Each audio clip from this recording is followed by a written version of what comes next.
The CoCo Crew Podcast is hosted by CyberEars. If you're serious about your podcast hosting needs, you should check out CyberEars. Whether you are a podcaster, a radio host, a musician, a narrator, an audiobook author, or simply a school, church, corporation, or anyone else with an audio recording that needs to be hosted or distributed, you should check out cyberears.com. Unlimited bandwidth, fast, reliable, and rugged servers with no hidden fees. CyberEars. Your audio, your terms. It's a blast from the past. Please listen carefully. CoCo.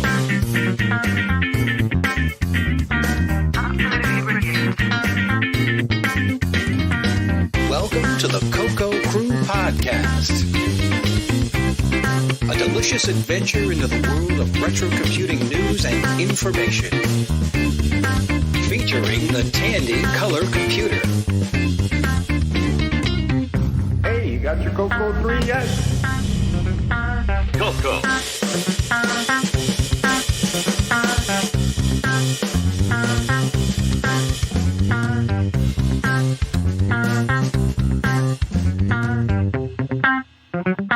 All right, welcome back, CoCo Cruisers, to episode 25. Woohoo! We're joined this episode by a couple of ringers. Both have been on the show before. Mr. Boise Pete. Hello, Boise. Hey, John. How's it going? Good. And from coming to us all the way from the halls of Glenside, Mr. John Mark Mobley. How are you doing, John Mark? Hello, everyone. I'm doing fine. Awesome. And, of course, we're joined by our normal, former friend of the show and co-host, Mr. Mike Rowan. Hello, Mike. Hello, everybody. My voice is kind of rough because I was screaming at a Justin Bieber concert last night. So, well, that is understandable. It's amazing you can talk at all. And of course, Mr. Neil Blanchard. Hello, Neil. Hello, John, and everybody listening. Yep. And I, of course, am John Linville, as I mess up my own name. All right. So, welcome back, everyone. We are progressing through the year again now. Our next CoCo Fest is coming up in just 10 months. It is official. There will be another CoCo Fest. It's already been booked, is my understanding. Isn't that right, John Mark? That is correct. Yeah, we're already booked. And that's going to be, April 21st, 22nd of 2018. That'll be in the announcements in a little bit. And, of course, Tandy Assembly, I was counting down. It should be 4, but I was thinking it's closer to 3 months away. Wow. So because it's going to be the end of June, so July, August, September, and then it's the beginning of October. So we're either 4 or 3 months away from Tandy Assembly, depending on how you want to count that. So it's coming along. Well, this is our first official summer show. Yeah. Oh, yeah, that's right. It is officially summer now. Yeah. So what's everybody been up to? Anybody got cool projects going on? I've been working on something. What's that? Speaking of Tandy Assembly, I'm trying to get prepared for it. And by 3 months away, that's really not a lot of time. I'm working on Tandy 1000 EX and HX computers. And I'm trying to convert the Plus card bus system into a regular ISA so I can adapt a XT IDE controller to it. So I'm trying to make up a cable adapter for it. Oh, that's cool. You're trying to build the adapter? Trying to build the adapter. Oh, that's cool. Well, I think it's mostly just rewiring, right? Or just pin-to-pin kind of stuff? There's not a... That's right. There's no magic connector or anything. The tricky part is just trying to find the right, the right connectors, right? Yeah. I'm not. Who knows why Tandy did that? The different, and it's different from PC 104 too, right? That's that was another ISOBUS standard that was ISOBUS in a non-standard format. Well, that's cool. I guess those are pretty hard to come by. They had those cards back in the day, but they're probably pretty hard to come by these days, right? Yeah, and that's what I was reading. I've never even seen one show up online, so figured try to make one instead. Cool. Anyone else got a project going? Mike, you doing anything other than Tandy Assembly organization? Yeah, I'm kind of putting together. I'm going to put a special display together for Tandy Assembly. So been pulling in the parts for that. So that'll look nice. I went to. I'll just kind of mention it here today. I went to the first meeting of the Indie Vintage Computer Club meeting. So we had about 15 people show up, and that was a lot of fun, pretty interesting. I was surprised that most of the people weren't local. We had people from Illinois, Kentucky, and Ohio there. So, well, it's all one state anyway, right? It's all kind of that's flyover country, right? Well, that's cool. Cool. Boise, John, Mark, what about you guys? You doing anything cool these days? Yeah, so I've been haven't been doing too much CoCo stuff lately. Been focusing on work, and getting ready for my PhD comprehensive exams in August. Ooh. Hey, Doc, can you take a look at this for me? I'm not a doctor yet, but I'll take a look anyway. Oh, Lord. And John Mark, what about you? I've been working on a series of 32-bit math routines for the Tandy Color computer. They're math, logic, and shift routines. I'm making pretty good progress on it. I need to do some serious testing to make sure I've worked all the bugs out. It's thought that they might be used for the network interface controller for some kind of a driver for the CoCo. Cool. Very exciting. Yeah, I wish I had anything quite that exciting to say. I've got some ideas for software to develop, game stuff or whatever, but unfortunately they remain just kind of ideas. You have to actually write some code once in a while, or else they just stay as ideas. So I need to get over that little hump. Yeah, I don't know. I've got a couple of other ideas for some hardware stuff, but again, nothing that's really popping out. So I should just hush and move on, I guess. But, how about eBay acquisitions? Anybody pick up anything cool lately? Okay. I haven't had a chance to play with it, but I picked up one of those RS-232. You got one too. Oh yeah, it's got the Wi-Fi. It basically gives you like an AT Hayes modem connectivity through the RS-232, but it lets you link over Wi-Fi. Pretty neat. Yeah, those things they sell out to me as soon as they're available. The guy keeps making them, hopefully for a while. What is the use for that, Mike? I'm having trouble understanding how you use it. What do you do? Well, you can plug it into your computer and use like a terminal emulation to talk to it like you would a Hayes modem, right? So you could issue AT/DT commands, except you can put an IP in instead of a phone number. Oh, okay, I got you. And you could connect out over the network that way. Nice. Right. So basically, you're replacing the old dial-up modem with an IP address. Cool. Right. Yeah. Right. I think DriveWire has a similar capability, if I'm not mistaken. But right. That's something Aaron Wolf had put in. Yeah. But anyway, that's that item is getting a lot of talk in the retro circles these days. So seems to be, it's cool. It's just it does that one thing, and it doesn't try to dress it up with a bunch of extra add-ons or whatever. It does that one thing, and it sounds like it works.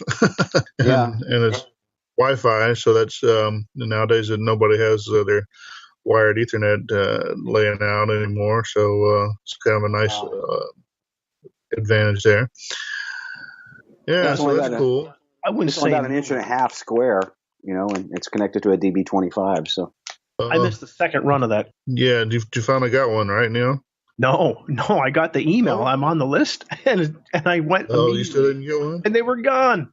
Yeah, yeah. Anyway, I don't know, how useful are they, or how useful is any of this stuff? But it kind of sounds fun and looks like it's got potential, So, yeah.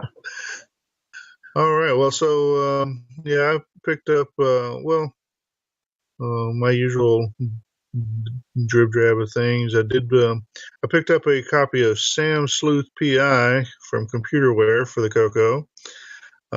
Haven't got that yet, but I did pay for it, so hopefully that'll come in and give me a little adventure game, I guess. looks kind of cool. And let's see. Well, I did pick up kind of a one of my not quite holy grail, but whatever sort of items, a Commodore Super Pet, which is basically it's a Commodore Pet that somebody's gone and added a 6809 processor to. And in the process, they added a bunch of 6809 programming languages along with it, so you can do programming on it in APL or Fortran or BASIC or Pascal, of course assembly, COBOL I think as well. Anyway, I did get it in, plugged it in, and it seems like the power transformer is shorting out, but haven't lost all hope yet. I'm hoping that once I get the power situation straightened out, then the video did come on and had some characters on it. Looked like maybe it needs some video RAM attention, but I'm hoping to have a nice little 6809 based machine there. So Yeah, that'd be anyway, nice. yeah, it's pretty nice. I'm pretty proud of that. It looks pretty good. I mean, it's not showroom quality or anything, but overall it looks pretty good. But yeah, that's about all I've got in terms of acquisitions worth talking about, at least. So, anyone else? No. All right. Well, that's probably a good enough intro for today for this show. So, why don't we take a little break, hear from one of our mini sponsors that sound like Mike Rowan, and be back in just a few minutes. Tandy Assembly offers attendees a unique opportunity to meet and interact with other fans of RadioShack and Tandy computers from the 70s, 80s, and 90s. Something new is here. Speakers include TRS-80 creator Don French, author of Star Trek III and Dog Star Adventure Lance Miklas, and game designer Scott Adams of Adventure International. Vendors include Bartlett Labs, Cloud9, Neil's Computer Service, Retro Innovations, Retro Tinker, and Strongware. Meet podcasters from Floppy Days, the CoCo Crew Podcast, TRS-80 Trash Talk, and YouTube sensation The Original Gamer Stevie Stroh. Join us for 2 days of retro computing fun in Chillicothe, Ohio, October 7th and 8th. For more information, visit our website at www.tandyassembly.com. All right, welcome back. Now it's time for some announcements. You're listening to the CoCo Crew Podcast. We are available on Twitter as @CoCo Crew Podcast. That's all one word. We're also available on Facebook. We have a group called the CoCo Crew Podcast, which is all separate words. We just like it that way. Those are both good ways to get in touch with us outside of the show. Send your comments and complaints or, whatever. We are available. The podcast itself is available on iTunes, through Google Play for downloads, and then also available on Stitcher and TuneIn for streaming. The CoCo Crew Podcast is a member of the Throwback Network. If you're not familiar with the Throwback Network, it is a list of retro-themed podcasts, many of which are technology-oriented, some of which are 80s culture or other kind of whatever you might consider retro-oriented. If you're looking for another podcast to occupy some of your time when you can't hear the CoCo Crew, then do check out the Throwback Network. Similarly, we are listed on the Game by Game Podcast Information Hub. This is another list of podcasts. All of these are technology-oriented. They centered mostly around home computers and home game consoles from the 80s and maybe 90s. Anyway, so again, if you're looking for another technology or game-oriented podcast, do check out the Game by Game Podcast Information Hub. Audio for the CoCo Crew Podcast is hosted by Cyber Ears.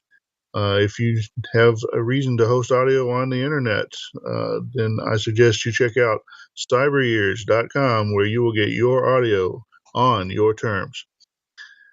If you'd like to reach out and via email to the CoCo Crew Podcast, we have several addresses available. To reach all of the regular hosts that's me and Neil and Mike, you can use show@cococrew.org, podcast@cococrew.org, or feedback@cococrew.org. If you want to reach out to one of us individually, you can send to John, John, @cococrew.org, Neil, Neil, @cococrew.org, or Mike, Mike, @cococrew.org. If you want to reach out to John, Mark, or Boise, well, you're on your own. But if you if you send to the show email, then we'll make sure they get the message. Those are our standard announcements. But we also like to include pointers to some real life events or meet space events that are related to the hobby. So here's the ones for this month. We're going to start off with Kansas Fest 2017. Of course, Kansas Fest is an Apple II event. The Apple II geeks from around the world gather at Rockhurst University in Kansas City, Missouri, and spend a week like summer camp talking about Apple computers, Apple IIs and IIIs, and maybe occasionally an old Mac and some other retro computing stuff. They've had an invasion by Atari folks for a while. A couple of years ago, I went. It's a pretty cool event. This year, they did have to announce a cap of 100 attendees due to just the logistical constraints of the facility they were using. And they did reach that mark. They are full. 100 people attended Kansas Fest or will attend Kansas Fest on July 18th to 23. So not much point in announcing it now, but just in case you've registered and forgotten, it's coming up in the month of July. Let's see. Also later in July 29th to 30th, 2017 is the Commodore Vegas Expo version 13.0. Looks like a cool event if you are a retro computing enthusiast or along the lines of Commodore interests.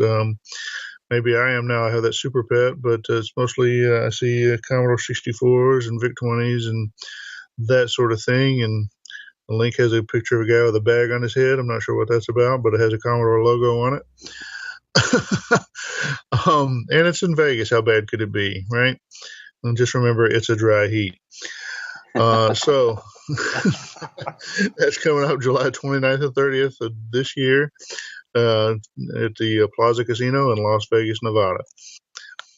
All right. The next from there, it's Coleco Expo, August 5th to 6th, 2017. Now, this is the one that we haven't quite figured out. It's Coleco, which includes presumably includes ColecoVision and some other kind of electronic toys and stuff from the 80s, but also includes Cabbage Patch Kids and whatever else.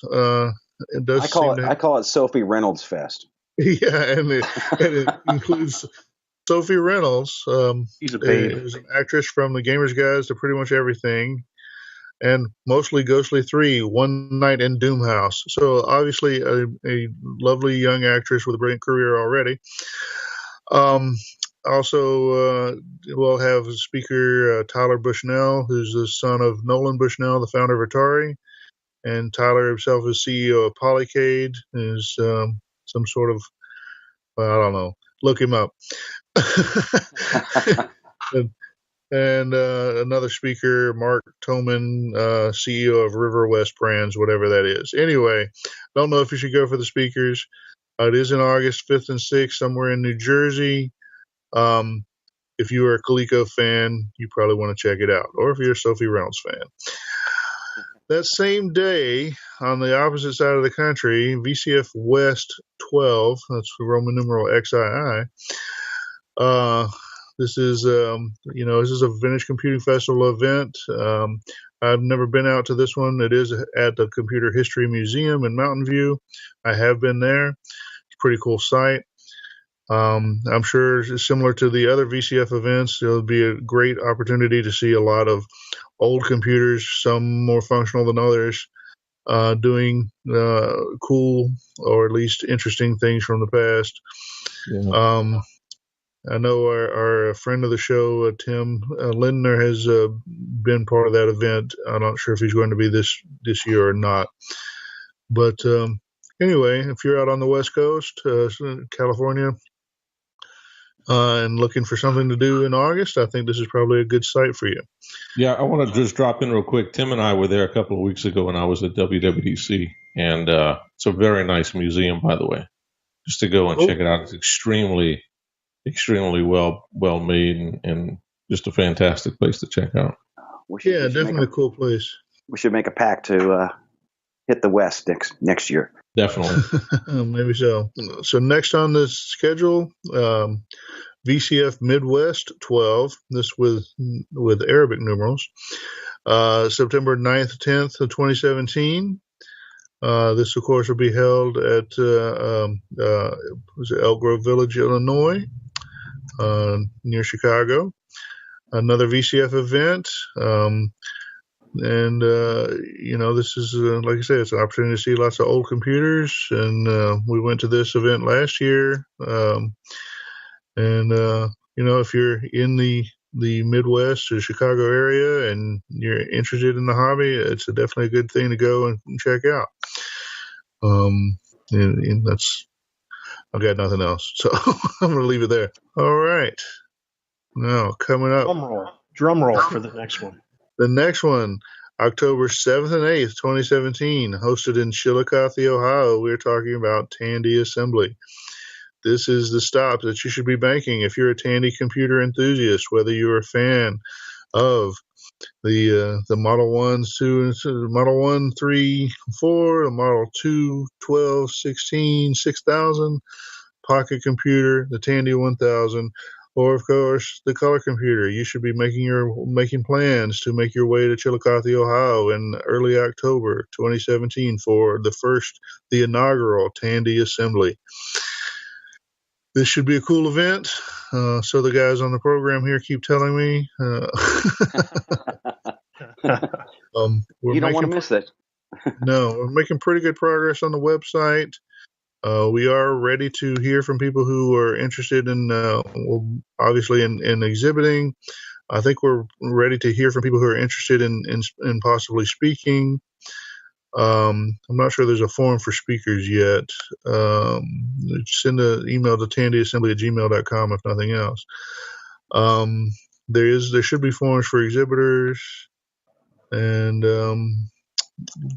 there's a little map that Mike has put together for us showing what the exhibitor floor should look like. It's a cool site. I think it's going to be a cool event. I'm hoping to get a big group of Tandy folks from all around and cross-pollinate between the Z80 folks and the T1000 folks, and of course the CoCo folks, and even the Pocket Computer folks or whatever else might show up. I think it's going to be a cool event. If you're listening to this podcast, you definitely should have it on your schedule. All right. Let's see. Coming in December 3rd and 4th of 2017. This is Neil's event, World of Commodore 16. It's a Commodore event, but it's up there in Toronto, as they say. That's right. And Neil tells us it's a cool event. What do you think of this event, Neil? Yeah, it is cool. I mean, why do they call it Commodore 16? Is it a bunch of 16-year-olds? No, it's just World of Commodore. The World of Commodore 2016 is what it says on the website. Oh, yeah, that's not that's not updated. They're slacking on that webpage. Yeah, it's not supposed to have a number. Huh. It's just World of Commodore. Okay.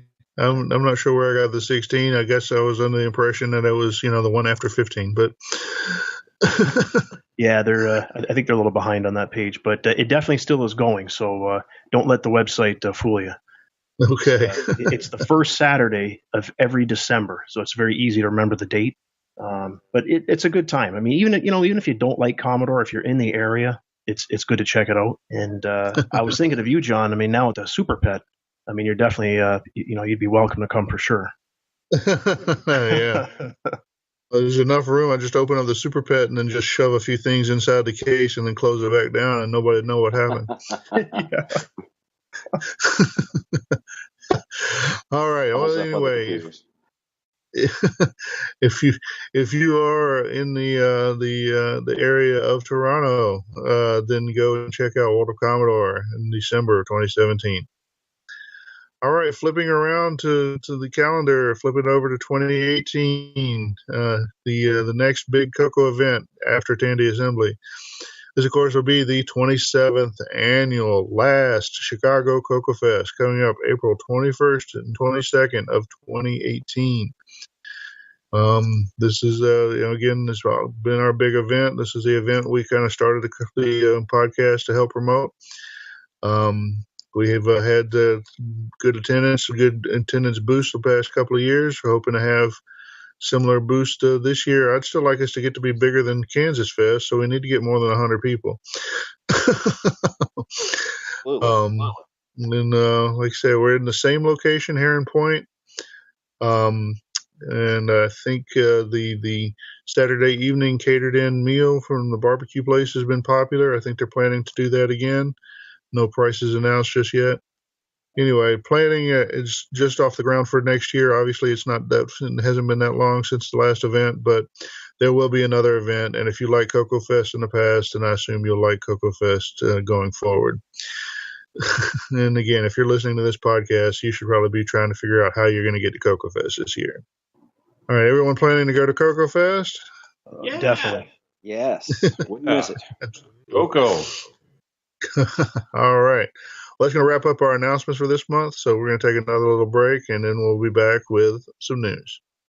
Turn any color computer with Extended Basic into a complete disk system with the new FD501 Color Thin Line Disk from RadioShack. Store over 156K of data, write your own disk programs, or use ready-to-run software. The disk operating system is built into the program pack cartridge that connects the disk drive to your color computer. And the FD501 has room to add a second drive, providing an additional 156K of storage. This month only, purchase a 2-drive FD501 Color Thin Line Disk System for just $359.95. That's a 25% savings. Apply in-store for a CityLine revolving account and pay as low as $20 per month. The FD501 Thin Line Disk. Only from RadioShack. A Tandy company. Your friends are talking, you don't know what they mean. It's all about computers, it's a whole new scene. You wanna be a whiz kid, not just another teen. It's basic. Don't you know what I mean? Learn basic, just basic. Otherwise you'll have to fake it. Program that computer till you get it right. It doesn't matter, could be day or night. It's basic, just basic.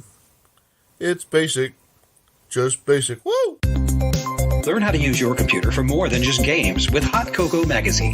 Hot CoCo is packed with business application programs, home management help, programming tips and tutorials, product reviews, and more. Subscribe for just $24.97 for 12 issues. That's 30% off the newsstand price. Let Hot CoCo show you how much time you can save with your color computer. And save even more time with Instant CoCo, the cassette version of Hot CoCo Magazine, containing all of the programs that appear in the issue. See the latest issue of Hot CoCo Magazine for details. Hot CoCo, available at fine retailers everywhere. And now we're back with some news. All right, our first item of news this month, we have a link to RadioShack auction number 1. This is through UBID Estate and Auction Services LLC. That's the service or the company that whoever is disposing of RadioShack's assets is using to do the auctioning. It's not being bid out through eBay, but it is open to the public. You can register to bid and make your bids. It's a little unclear to me how the shipping will work, but I assume that they'll figure out how to ship stuff to you. There are some cool things in the auction. There's some questionable things in the auction, and there's some boxes of who knows what you'll get. So it's about like any other auction, I guess. But yeah, there are some opportunities to buy a couple of signs and a couple of pieces of old artwork and some old magazines. There are some pretty nice looking old Tandy machines, mostly Model 3s and 4s, I think, and a couple of Model 100s. I think there was a couple of CoCos and maybe a couple of MC10s in there. And of course, the one thing that everybody has said they wanted is the bust of Charles Tandy. Yeah. What's that up to now, the price wise? $450. I just looked. Okay. Yeah, I know a lot of the there are some good things out there. Prices are climbing, but most of them seem like they're kind of like at market value. So Not bad. Mhm. So anyway, it's a shame that RadioShack is leaving us. Well, I guess they're still not totally gone, as the last I heard. There'll still be a few stores, but I don't know where they're going to be. Anyway, it's kind of another sad chapter in some ways, but at least this gives you an opportunity to own a few things if you're that broke up about it. Along those lines, the next link comes from Darren Grant. That's of course, we interviewed him a few episodes back. That's Mr. Tandy, currently holding the Tandy mark. He says General Wireless. You can tell he's British. General Wireless are planning, because it's a company, it's plural, whereas an American would probably say General Wireless is planning. Anyway, General Wireless are planning to sell the RadioShack trademarks to Kensington Technology Holdings, LLC for $15 million unless a better offer is received. General Wireless will then pay between 5 to 7% royalties for using the trademarks. So who knows why that makes sense? They're going to sell off the trademarks and then pay to use them. I don't know. This is probably some of the same good decision making that got Tandy where it is today. I probably shouldn't be so harsh, but whatever. Sorry, got RadioShack where it is today. Tandy is doing fine. I should say that and not be so sloppy in my talking. Anyway. It's an interesting piece of news for those who want to follow that sort of thing. So thank you, Darren, for letting us know. Okay, moving on. We have some photos from the Cambridge Dragging Meetup. We mentioned this last time.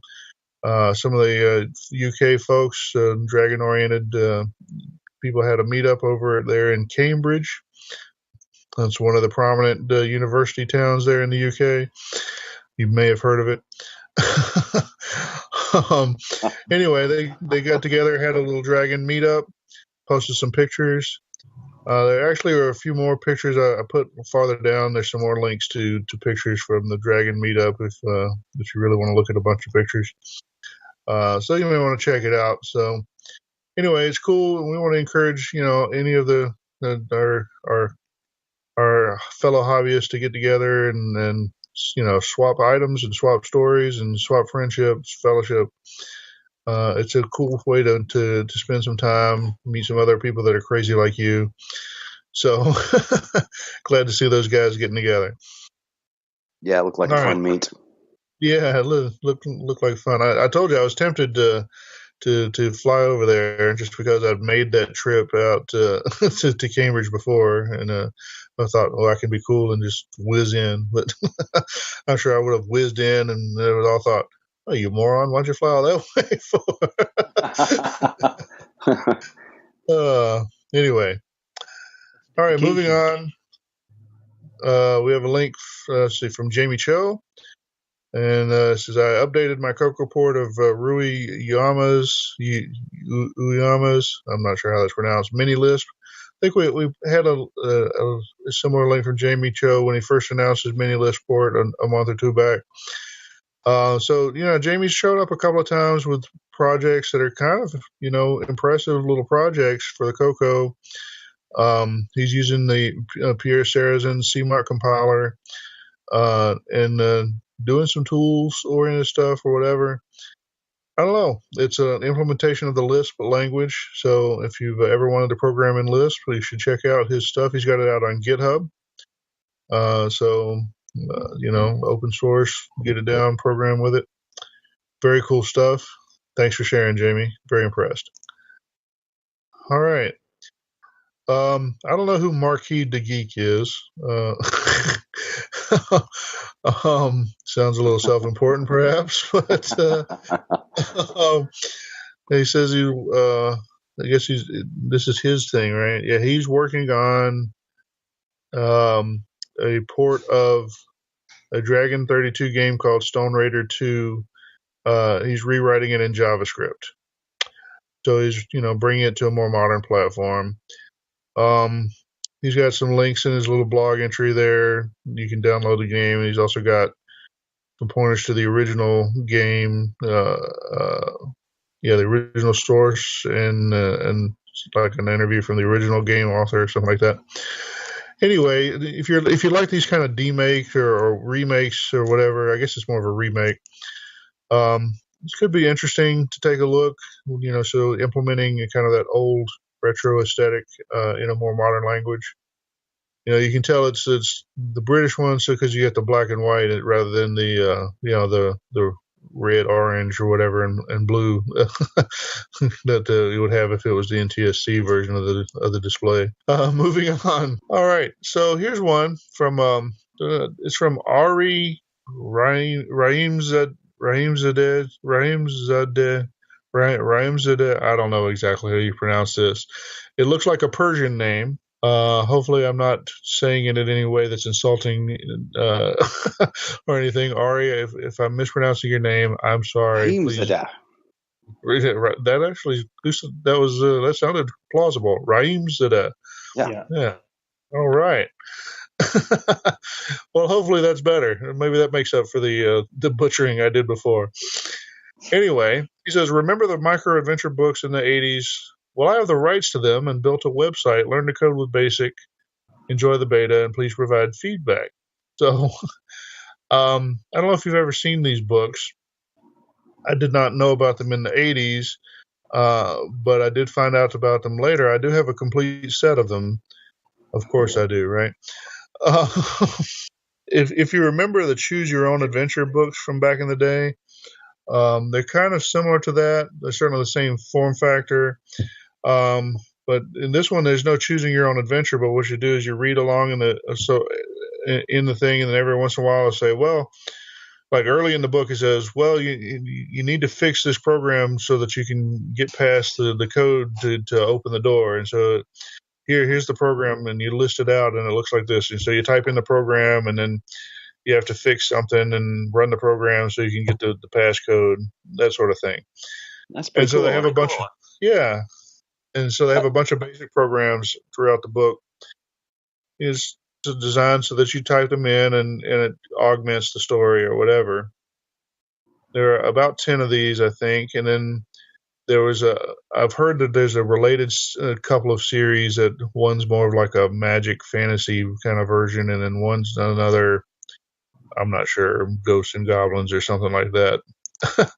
Anyway, it's kind of a neat thing. You might want to look for these books on eBay if nothing else, but he's kind of taking it a step further where you can basically have the contents of the book, and then he's got a website, and you can kind of type in the basic programs on the website in this emulated machine that I think is probably AppleSoft or something like that. But anyway, very cool. Yeah, you might want to check that out. Yes, it gives a chance. Gives a chance for everybody to check it out. That's right. If you're a fan of BASIC whatever, then definitely go check it out. So, okay, moving on. Here's somebody else's project that's it's a little weird, but it says, welcome to my Chip 12 and Chip 12 BASIC compiler page. So what is Chip 12? So I don't know if you're familiar. There was a programming environment back in the day called Chip 8, which defined kind of a simplistic graphics environment. I think it was basically specified for the 1802, like on the Cosmic Elf, the 1802 RCA processor. But the Chip 8 kind of survived as sort of an interpreted target that I think some calculators use Chip 8. And so people kind of have passed around Chip 8 games over the years. I know a couple of years ago there was somebody who was working on a Chip 8 interpreter for the CoCo, and I think they got pretty far along with it and then just sort of dropped it, or maybe they just dropped out of the community. Anyway, if you're looking for Chip 8 for the CoCo, I might still have that code around somewhere. Send me an email. But so this is Chip 12, and so the story there where they started with Chip 8, and then they kind of did their own enhancements, came up with what they call Chip 12, and then I guess they've moved on, and now that you can do basic in chip 12, and so you can see some of the stuff that they were able to write with it and run, and I guess they've got it. This is all stuff running on DOS. Anyway, it's not really CoCo at all, but it's the kind of project that you might do and start messing with a language and extend and whatever. And start with Jamie Cho's mini Lisp program and start in enhancing the language as you see fit or whatever. I don't know. Not just everyone's going to do it, but it's kind of a cool project, so that's why I included it. All right. Well, moving on. Another. What is this all about? So the ZX Uno version 4.2 512K. So what is this? Let's see. What is it? Yeah, so this is an implementation it's an FPGA board designed to run an implementation of the ZX or ZX Spectrum. Same size as a Raspberry Pi and will fit into a Raspberry Pi case.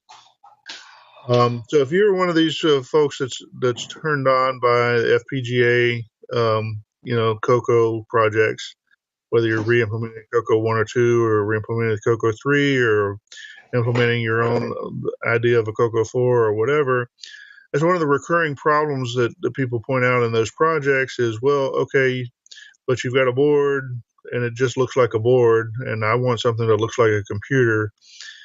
And so, first step, take your board, put it in a case of some sort. Well, here you go. It's already got the FPGA packaged up into a board that can fit into a certain kind of case, and you've got an output for audio and an output for video and output for a controller. Anyway, my point being that some of these problems are already solvable. You just need to look at things a little differently.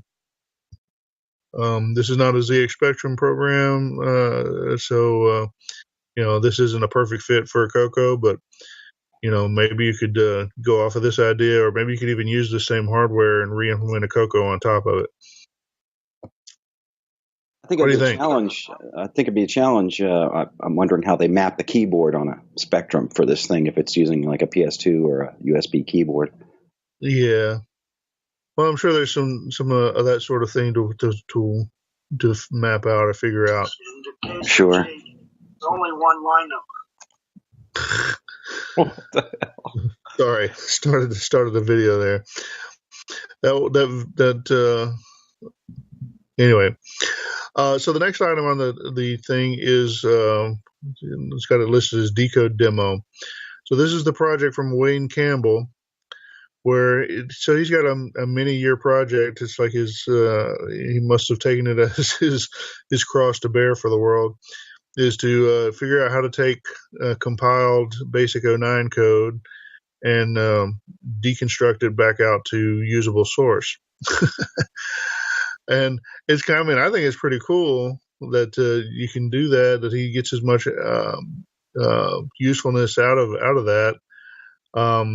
And there are tools that were, there were similar tools available like for Java, where you can take a JVM or a Java file and it'll kind of reparse it back out into something that resembles a readable Java source file.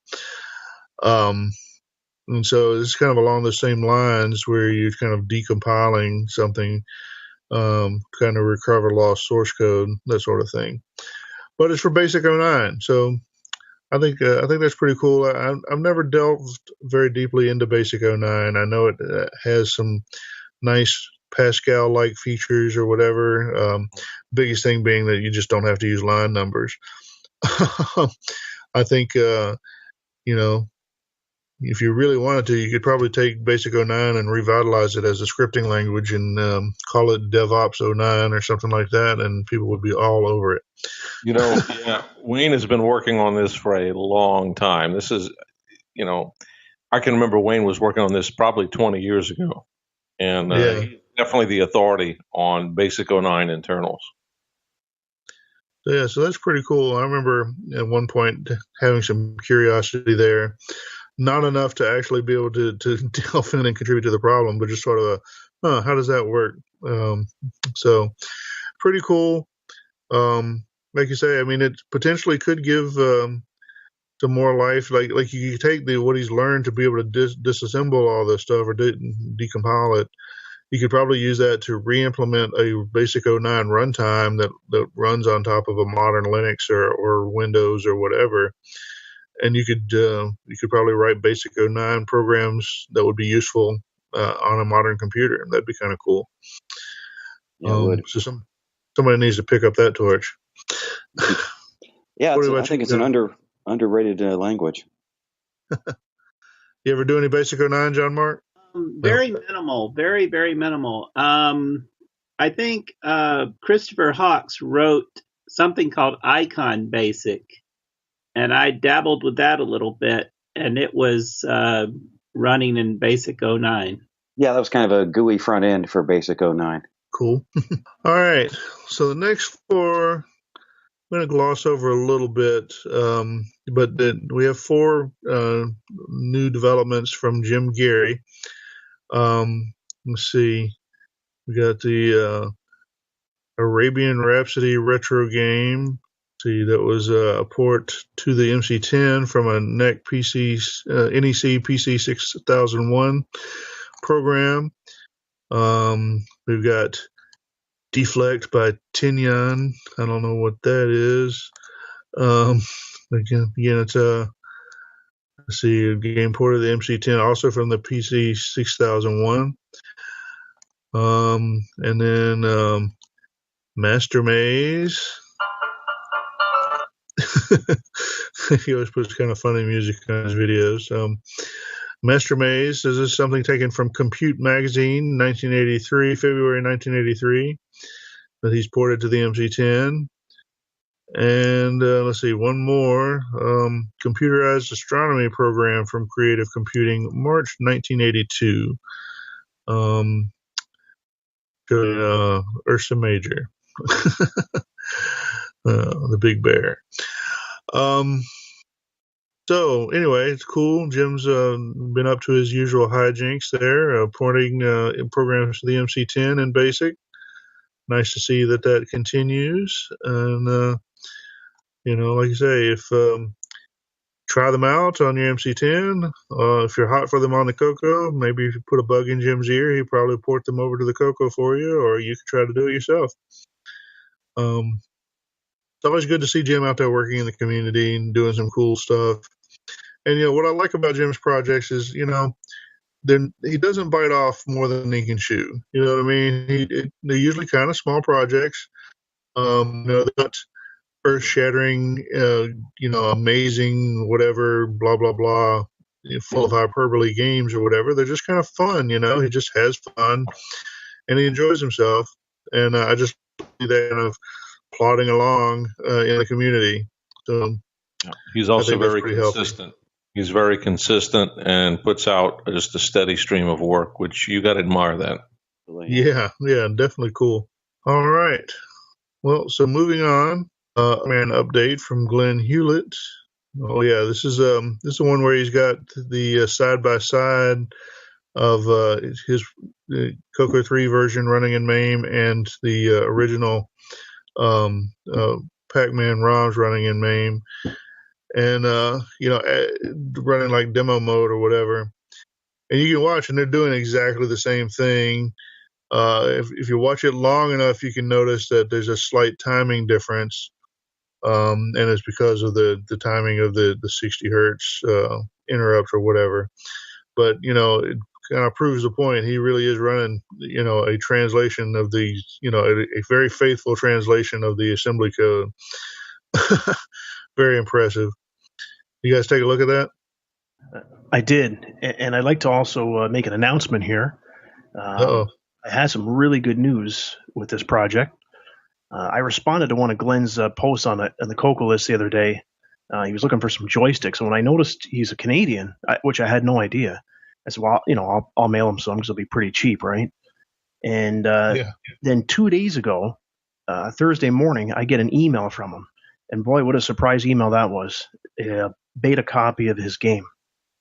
And I booted that up on a real CoCo, CoCo 3 512K, and it plays nice. Wow, that's great. That's awesome. Yeah, great. So it's about 95% done. Awesome. Yeah, cool. Thanks, Glenn. Mhm. I've been admiring So, this project. So great stuff. Yeah, very cool. It's that approach, the same approach that Sockmaster took with Donkey Kong. The actual like a binary translation, and pretty impressive. I wonder how does it compare to the Nick Morentis Pac-Man? Well, this one's more arcade-like. I mean, Nick's is pretty arcade-like as well. But having played the arcade version quite a bit back in the day, like I'm sure most of you guys have, and most of our listeners, it's the real deal. Didn't Glenn? Didn't he do some kind of virtual scrolling? Yes. Yeah. Right. And Nick compressed the screen for the aspect ratio of the CoCo, so it looks a little squashed. So it's a little different in that respect. Yeah. Yeah, where this actually moves, like you'll see the screen actually shift. So when you I noticed that. Yeah. Which, I mean, I guess that could be distracting, but it didn't look too bad in the video. No, it actually wasn't bad. I was playing for about an hour straight, and it's pretty good. Awesome. Well, that's pretty cool. Glenn Hewlett's email that I was mentioning. Okay. I'm going to be sending the email to you guys. He wants you to try it as well. Oh, cool. So I noticed when Mike was just saying he'd like to try it out. Well, you could try it out tonight. All right, sweet. Yeah, get that CoCo 3 fired up. Cool. All right. The one thing I did forget though is how hard the arcade version is. Holy smokes! When you play the console versions, they're definitely dumbed down. That's for sure. I got to the second cutscene, but that was tough. Wow. Cool. Look forward to trying that one out. All right. Well, moving on. Good job, Glenn. This one is this is for a Z80 based Raspberry Pi lookalike. So this is kind of along the same lines as the ZX FPGA thing I was talking about before, where in this case it's a Z80 homebrew machine that somebody's packaged up, but they've done it in a way that it fits into a Raspberry Pi case. And so I guess I'm kind of hitting on the same theme there. It's like, if you are going to do something new and custom, if you take a little care, you can leverage an existing economy of scale. And so if you've got something that could fit into this form factor, then if you make your new board fit into the Raspberry Pi form factor, then you've already got a supply of cases, including different types of cases. So anyway, it's kind of a neat project. It's neat just because it's a little Z80, retro-ish kind of project that somebody's built up. But like I said, in my case, I like the Raspberry Pi form factor. What do you think? Is that a good way to build an old a project for retro stuff? Yeah, it sounds like it'd be fun. Sounds great. If you hear me stuttering, is somebody has decided that 9 o'clock on a Saturday night is a good time to either set off fireworks or shoot shotguns or something in the neighborhood. I've got the same thing behind me here. Well, hopefully it's fireworks. Yeah, well, let's hope it's fireworks. But I'm not quite sure. You'd think I'd be used to hearing people shoot at me, but well, that's a whole different thing. Anyway, all right, the next one. So we have a link from Mateo Trevisan. Mateo is one of the people from the Retro Challenge. He actually was named him one of the winners for the Retro Challenge. In fact, he's the one that got the Steve Strobridge CoCo videos, and I guess he took that to heart. Just been trying to learn more about the CoCo, and so he's been poking around a little bit in the CoCo Facebook groups or whatever. And he's had a couple little projects that I think they're basically ports of some Apple II stuff that he's done, and he's moved over to the CoCo. So that's cool. And some of them are basic. Some of them might be assembly language. I'm not sure. Anyway, he posted one he seemed pretty proud of. He's got a piano, so a little noisemaker kind of program where you can play notes on the keyboard. And so anyway, like I said, it's not it's not a mind-blowing project, but it's kind of cool and good to see people active in the community. And so I included the link. Post that. Yeah, pretty cool. All right. So moving on. This is from Paulo Garcia coming through the Vintages the New Old website. How people used to download games from the radio. And this is mostly, and it's a link to another site out in Kotaku, UK or something. I don't know much about that, but it's not entirely up to date. It just his link is kind of new. He's kind of got a new link to an older article, I guess is what it amounts to. But anyway, if you've never heard of it, it's kind of neat to think that at some point people were actually putting out downloadable content via the radio. And so can you imagine? It's bad enough to imagine, oh, that cool song's coming on the radio. Let me hover over my cassette tape and press record at just the right time so I can hear Michael Jackson play Beat It. But imagine hovering over your cassette tape so that you can press record at just the right time so that you can record New York's Popcorn or something like that. Yeah, that's awesome. So like I said, it's for a different computer or whatever, but it's cassette-based stuff. It would have probably worked for the CoCo as well. We need to try that now. Yeah. Get a little transmitter. Well, we can try tucking something into the podcast.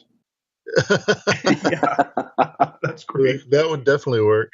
Oh, we should get Boise to do that on field day there with his ham friends. Right. Oh, do what? What's that, John? Broadcast a cassette file over the radio. Oh, yeah, that'd actually be cool, right? Yeah. That's something that would probably actually work. Something to try. I don't know if that is actually legal to do. I know that there are restrictions on the kind of information you can pass through the ham radio channels, but anyway. I'm not sure. I think probably if you put it on a digital mode frequency, that's true. Something like that for packet radio, that should probably be fine. Technically, it's a digital mode. I mean, really. Right. Right. So I heard this total sidetrack, but I hear that they've discontinued WeFax. In fact, some time ago. I was kind of disappointed by that. So they don't do WeFax transmissions like they used to do? Yeah, that died in the 90s. Wow. John, you're way behind. Oh, man. Yeah. I remember because, I used to do WeFax stuff with, what was the program that Graphicom Goodman wrote that, right? Yeah. And that was pretty cool. You could download weather maps and stuff. And that was really awesome and over your shortwave. And, that dried up in the 90s. That was Graphicom? Oh, well. Yeah, it was a little utility that was part of the Graphicom package. Oh, that's cool. So now I have to go back to using the internet to download my weather information. Right. Yes, so how inconvenient. Oh, well. All right. Well, let's moving on. Let's see. We've got adding character to the C64. This is from Lewin Day via Hackaday. That's kind of funny. Anyway, so this guy, this link is to someone, Frank Buss, who actually was also someone I know through Retro Challenge. He's a kind of a Commodore guy. But he's taken one of these LCD displays that you see that are used in a lot of projects, built around the Hitachi HD 44780. So it's like a standard. It's like almost every LCD display is built around the same chip, and they come in different widths and heights and whatever. But they're apparently pretty easy to interface to, and people use them with AVRs and PICs and whatever. So in this case, he's got one hooked up to a Commodore 64. Anyway, if you can do it with a Commodore 64, you should be able to do it with a CoCo if that appeals to you. Being able to drive a little LCD display, then hook it up to your CoCo. Let's see it at Tandy Assembly or at CoCo Fest. I think that'd be cool. Also, on YouTube, there's somebody called the 8-Bit Guy, which is it's actually the guy we talked about. He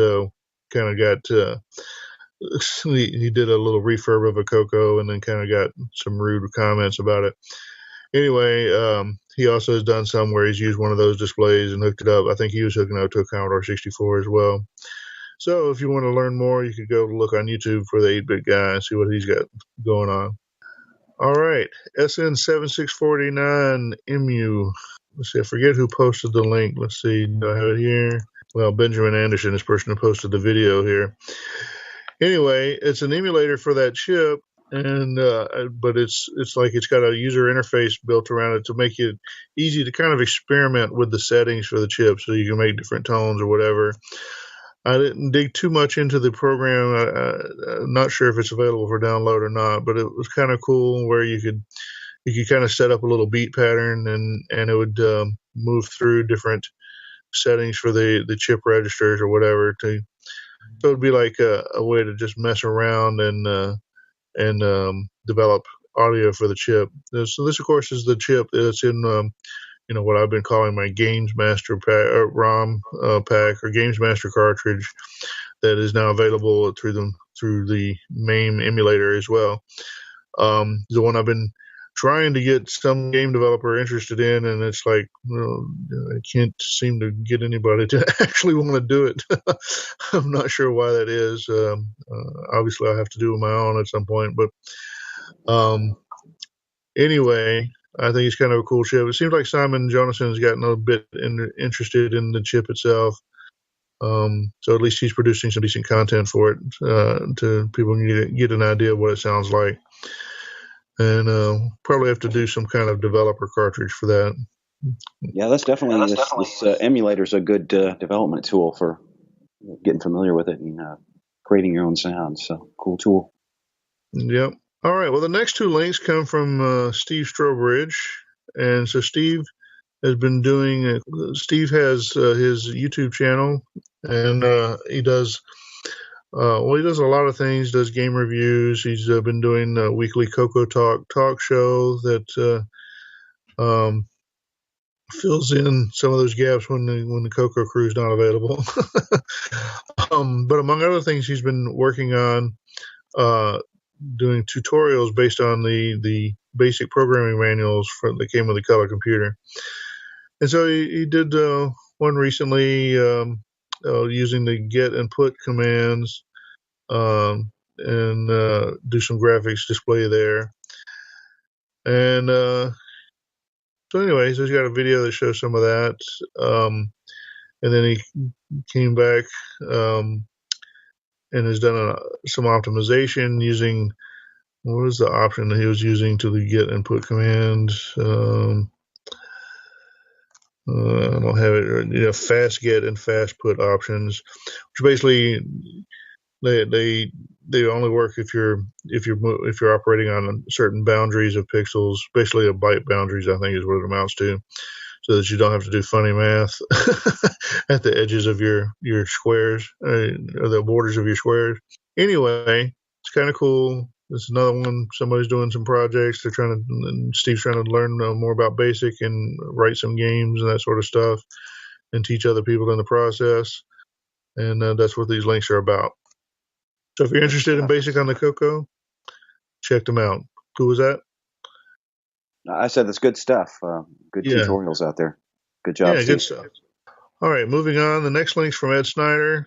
And it's basically Ed kind of does this. He gets to a certain point and he'll post a rendering of a new circuit board or whatever, and it's kind of let you know what projects he's working on. So he's working on a replacement, an FPGA-based replacement for the Gimme chip. Ostensibly, on the one hand, this would be a way to repair CoCo 3s that have a bad Gimme, because you can't exactly. They're a little hard to find these days, other than raping a CoCo 3 to get one.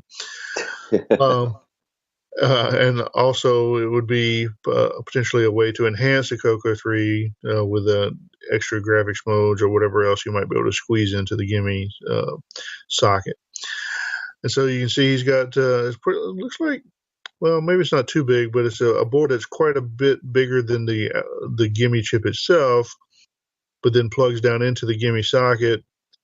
And I'm not sure, I guess maybe those were the video decks. So there's 3 large ships out there. I'm not sure what else he's doing there. Or maybe those are bus transceivers. Well, who knows? Anyway, the idea is to be able to I guess, along with replacing your gimme, at the very least, he wants to be able to output to a VGA-style monitor. So I'm sure there'll be plenty of people that are interested in it from that perspective alone. So cool. Nice to keep us informed, Ed. And happy to see things progressing. Yep, everybody will be watching that one for sure. Okay, well, keying off the gimme thing. So we have, this happens from time to time. You have somebody who's kind of just a CoCo person from the past, prominent or not, but somebody who hasn't messed with things in a while and comes back and says, hey, what about this from the past? Anybody ever resolve that or whatever? And, there's a few mysteries that have never been resolved, or sometimes it'll be something, oh, yeah, that's all resolved now. But anyway, someone named Jerry Kuhn comes up asking about the 256 color mode on the gimme chip. Long-term listeners know that I have my answer there of what I think it really is. And a little skeptical about some of the other stories that are there, but, that's just me. Anyway, I thought this was interesting because this one actually drew a response from Steve Bjork. And in it, he kind of, in the thread that ensued, he kind of had some, a little more definitive statements than what I've seen in the past from Steve, at least, and may have thrown a few elbows as well. If you dig down into the replies, Steve maybe threw a couple of elbows towards Mark Siegel. Well, of course, we've had Mark on the show. Well, anyway, you may want to check it out, see what his replies are like. Of course, the link is in the show notes. You need to dig down. And of course, this is on Facebook. If you're not a Facebook member, you probably won't be able to see all of it, but there's only so much I can do there. But if you're interested in the mysteries of the 256 color mode and you want to know every detail, then you might want to dig down in there and see if there's anything revealed to you. What do you think, Boise? There's the 256 color mode. I think every community needs a, right. Yeah, exactly. That's exactly a Bigfoot, right? Something to chase, right? That they can't quite catch. That's okay. All right. Well, while I've got you caught out on Facebook here, the next link is, of course, from you, Mr. Boise. Why don't you tell us about the game that you were searching for? So back when I was in my teens, I had a game, and I found a game. I don't remember where I got it. It was called, and I didn't even remember the name till recently because I had to get on Facebook to kind of ask around. It was called Striptease, and it's what you think it was, right? It was a game that ran on a CoCo 1 and 2 and 3, and it had a P Mode 4 graphic of what I presume to be a topless woman, but you had to press either the 1, 2, or 3 key for it to reveal just a little bit of the picture starting from the top down, sort of like a reverse curtain. So you'd start with a completely solid screen with some text, and then if you hit the right key, it would drop down a little bit, and you'd see maybe the top of her, very top of her scalp, and then you go further down. If you hit the next key right, it would show her eyes and so forth. And the idea is that every time you hit 1, 2, or 3, assuming you took the right guess that the computer had given to you, then it would go down, and you would try to work your way down. Of course, I think it was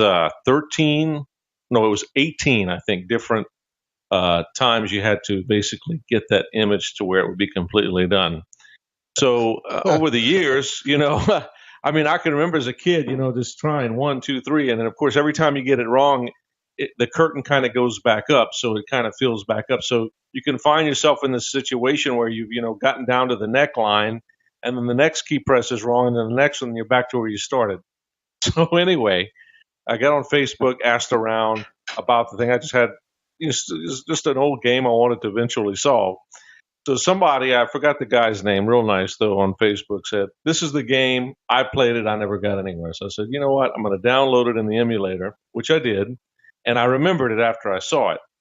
So using the MAME emulator, I was able to go in the debugger and break it just the right time and figure out by looking at the assembly language while the game was running where the 1 byte change would be to basically bypass the whole random generator thing, and just basically every time you hit a key, you get the right answer, right? So,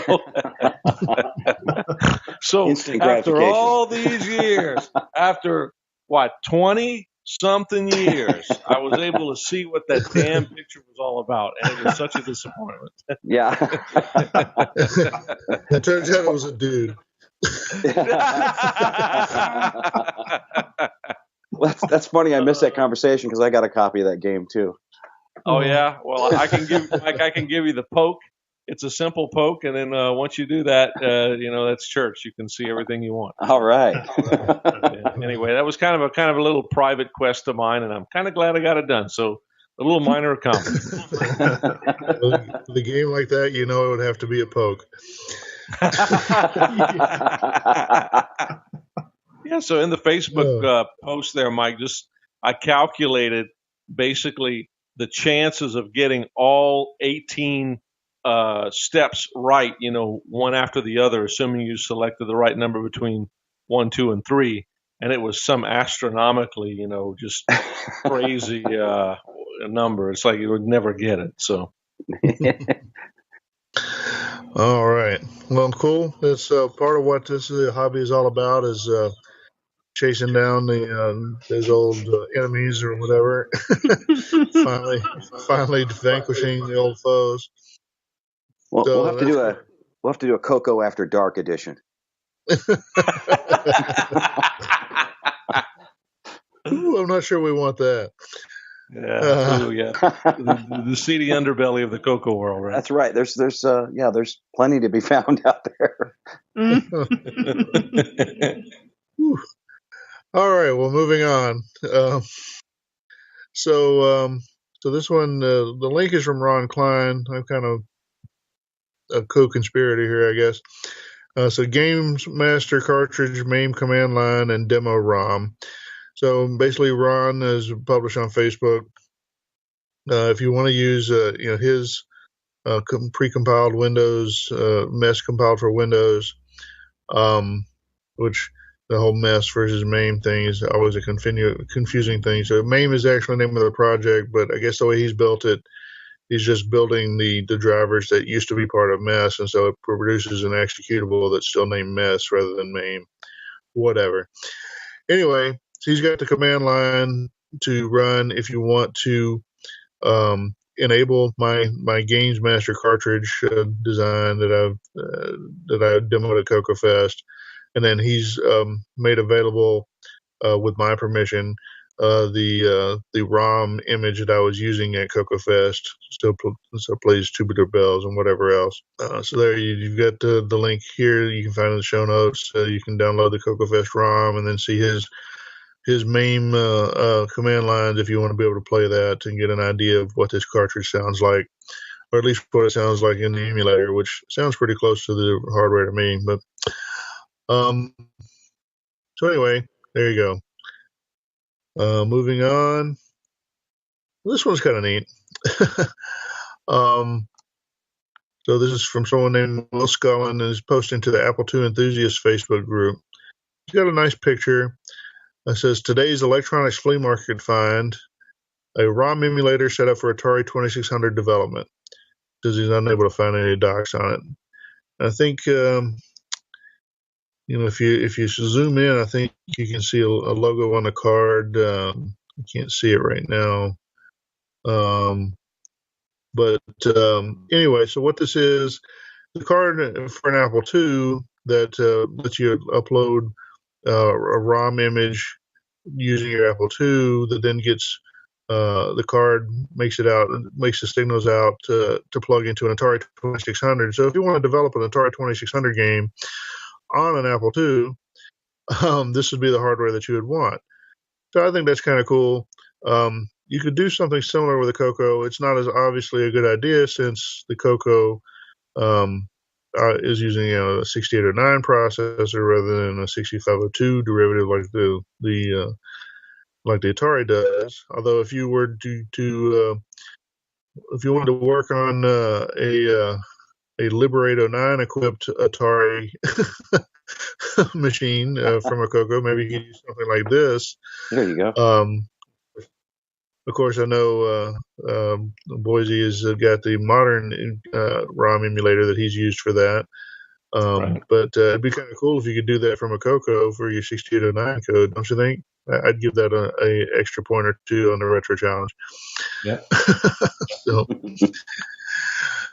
all right. Well, anyway, I thought that was one of the things that was cool going to Kansas Fest a couple of years ago, is hearing some of the old time developers. They're talking about things that they had done where they'd hooked up. They'd use their Apple II as a generic 6502 development box.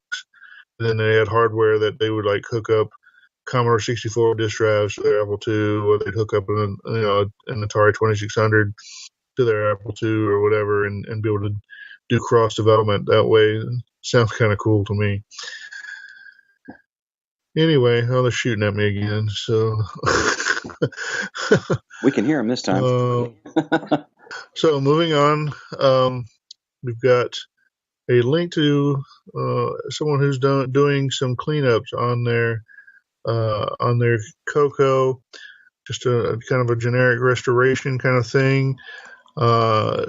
Is it helpful to anybody? I don't know, but sometimes it's cool just to see what other people are doing when it comes to cleaning up their stuff, see what works for them, and maybe it works for you. Or sometimes you just see how much trouble is involved with it, and rather than go through the trouble of doing the deep clean, you just go ahead and take the hit on eBay and sell it dirty. Anyway, there's your link. You can figure out whether that's something you want to do. All right, our final link. This one is kind of a surprise to me. Now, I don't really want to introduce politics here. And if you don't like our current president, then just hold your nose for a minute. It's not really about him per se. That Trump orders government to finally stop working on Y2K bug.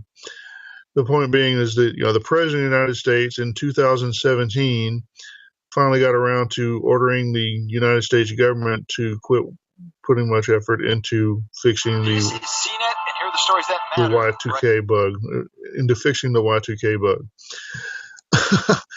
So, what do you think of this? Is anyone surprised that the government was still working on Y2K bug problems?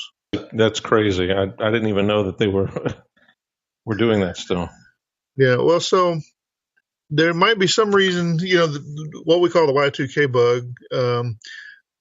There's variants of it that are still out there. There's the Unix epoch of time is basically counted in seconds from some fixed date in 1971, I think, and so the 32-bit number will roll over in the year 2038.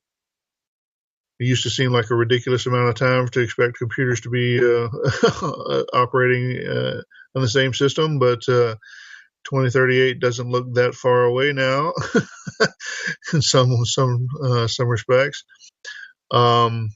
So the 2038 problem isn't all that different from the Y2K problem. It's not exactly the same, but it's similar. On top of that, I would have thought after the big hubbub over Y2K that people would have permanently stopped writing addresses with 2-digit dates, but I think you'll find if you observe people writing, their handwritten notes and stuff, quite often you'll people still reverting back to writing dates with just 2 digits. And so it's the same kind of thinking that led to the original Y2K problem. Maybe it's unreasonable to expect normal people to to adapt to a different kind of logical thinking, but I don't know. So who knows?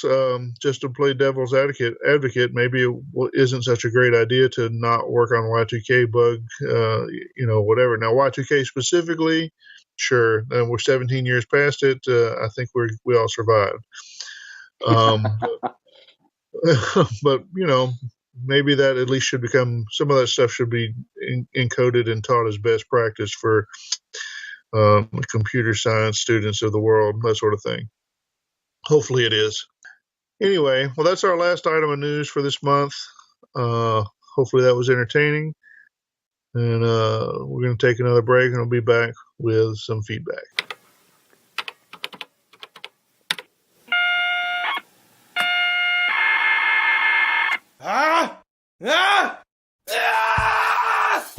Are you plagued by cassette I/O errors but can't afford the crazy cost of disk drives? Don't despair. You're not alone. Introducing the TC8C high-speed cassette system from JPC Products. The TC8C plugs into the expansion port of your TRS-80 color computer. It's fully compatible with all versions of the color computer, from the standard 4K to the extended 32K. It's fast and reliable. The TC8C runs at twice the speed of the color computer system, with less than 1 error per million bits. It works seamlessly with all data types, basic, machine language, and data. Plus, you can attach 2 cassette drives. Each drive is fully software selectable, and the TC8C has separate relays on board for independent motor control. The cassette operating system is in EEPROM aboard the TC8C. Just power on your color computer and all commands are available to you instantly. No drivers to load. No machine language routines necessary. What could be easier? And for the advanced programmer, the TC8C also has a second EEPROM socket compatible with 2716 and 2732 EEPROMs. Purchase our optional JBug monitor on EEPROM or cassette. JBug provides a 6809 assembler and disassembler, all compatible with the TC8C. Best of all, the TC8C provides the advantages and reliability of disk systems at a fraction of the cost. The TC8C, fully assembled and tested, is just $129.95. Stop leaving your important programming and data to chance. The TC8C has been in successful operation for more than 4 years. We don't call it the poor man's floppy for nothing. Experience the difference for yourself. Fast, reliable, affordable. The TC8C high-speed cassette system from JPC Products. All right, now we're back with some feedback. This is where you guys get to write in and tell us what you think of what we've been doing on the show. We love to hear the feedback, even if it's sometimes it's less positive or sometimes more positive or whatever. Mostly we like positive. But if you do have something critical to say, we'd love to hear that because, we don't want to make you mad. Anyway, so the first item of feedback today is coming from Curtis Boyle. So he's talking about something I said in the last podcast. He says, I think the CoCo link site you were thinking of was Marcus Bloomerch's, a fellow Saskatoonian. I didn't know that's what you call people from Saskatoon, but okay. Which was called TRS-80 and Tandy Color Computer homepage. Curtis actually found a link to that at the internet way back, archive.org site. And yes, that is exactly the thing that I was looking for. I think I was comparing that to Steve Strobridge's link site, which is the big that's page full of links kind of thing, which is not meant to be pejorative. I actually like the page full of links, but anyway, yes, Marcus, that was your site, or yes, Curtis, that was Marcus's site. For many years, that was the main site for me to be able to find CoCo stuff. I remember occasionally, staring at that in the middle of the day when I ought to have been doing some work or whatever, and tracking down, looking for links to random CoCo software or whatever. It was a cool site back in the day. Anyway, so yes, thanks for pointing that out, Curtis. Okay, the next one's from Kieran Anscombe. Kieran is the person behind XRoar. We're talking about using the emulators for development and whether or not You could do debugging, and if you were debugging, did you have to be debugging something in RAM, or could you use the debugger in the emulator for something that's in ROM, which you might not be able to do on real hardware because the way breakpoints get inserted. So anyway, his answer here, just to put context to his answer. XROR emulated, yeah, you don't need to be in RAM. Also, trace mode, toggle with Control V is what I use most of the time. Simpler than GDB. Just run XROR and pipe to less. Then you can use standard regexes, that's regular expressions, to find most things you're interested in. Sometimes you really do have to break out GDB, though. So anyway, you're basically hawking some of the debugging features of XROR there. So if you haven't tried the XROR emulator, you definitely should, particularly for CoCo 1 and 2 or Dragon stuff. It sounds like there's some debugging features there that can be handy or maybe simpler to use than the full debugger, say, in MAME. All right, moving on. Our next item of feedback comes from Glenn Hewlett.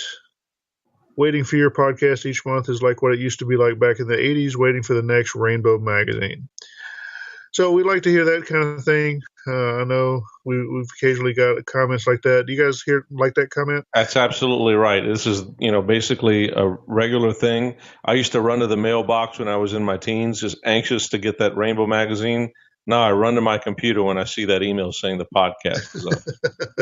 Yeah, that's the highest praise I think we could get, the podcast. Yeah, definitely. I like it when we hear that comment or variations on it. That definitely is about as high as we're reaching is to hear that. So very good. Thanks for that. Yep. All right. The next item also is comes from Steve Strobridge. See, on the note of the news and announcements, not only are you keeping everyone informed on a large variety of things going on each month, but you are also providing some much appreciated validation to what people are doing. So Steve, he actually wrote a pretty long message on the CoCo mailing list. Much appreciated. It's nice to see his kind words there. In this particular comment I picked out, he's basically saying that, sometimes it's nice when you do a project, it's just nice if somebody notices. And so that's part of what our news segments are about, is we're trying to be somebody that notices when you do some work there. So, like I said, not everything that makes our news segment is mind-blowing or amazing or whatever. Some of it's just, hey, yeah, everybody should do that once in a while. But that's what it's about. We're kind of trying to acknowledge people in the hobby, keeping the machines alive and doing cool stuff. So thanks for noticing, Steve. Thank you for that. And so this last one comes from Kevin Braun. So he says he bought an MC10 at a weird sale here in Hollywood. It's not linked here. I think he said something about he bought an MC10 from a company that does props for Hollywood movies or something like that. So who knows? He may have a famous MC10.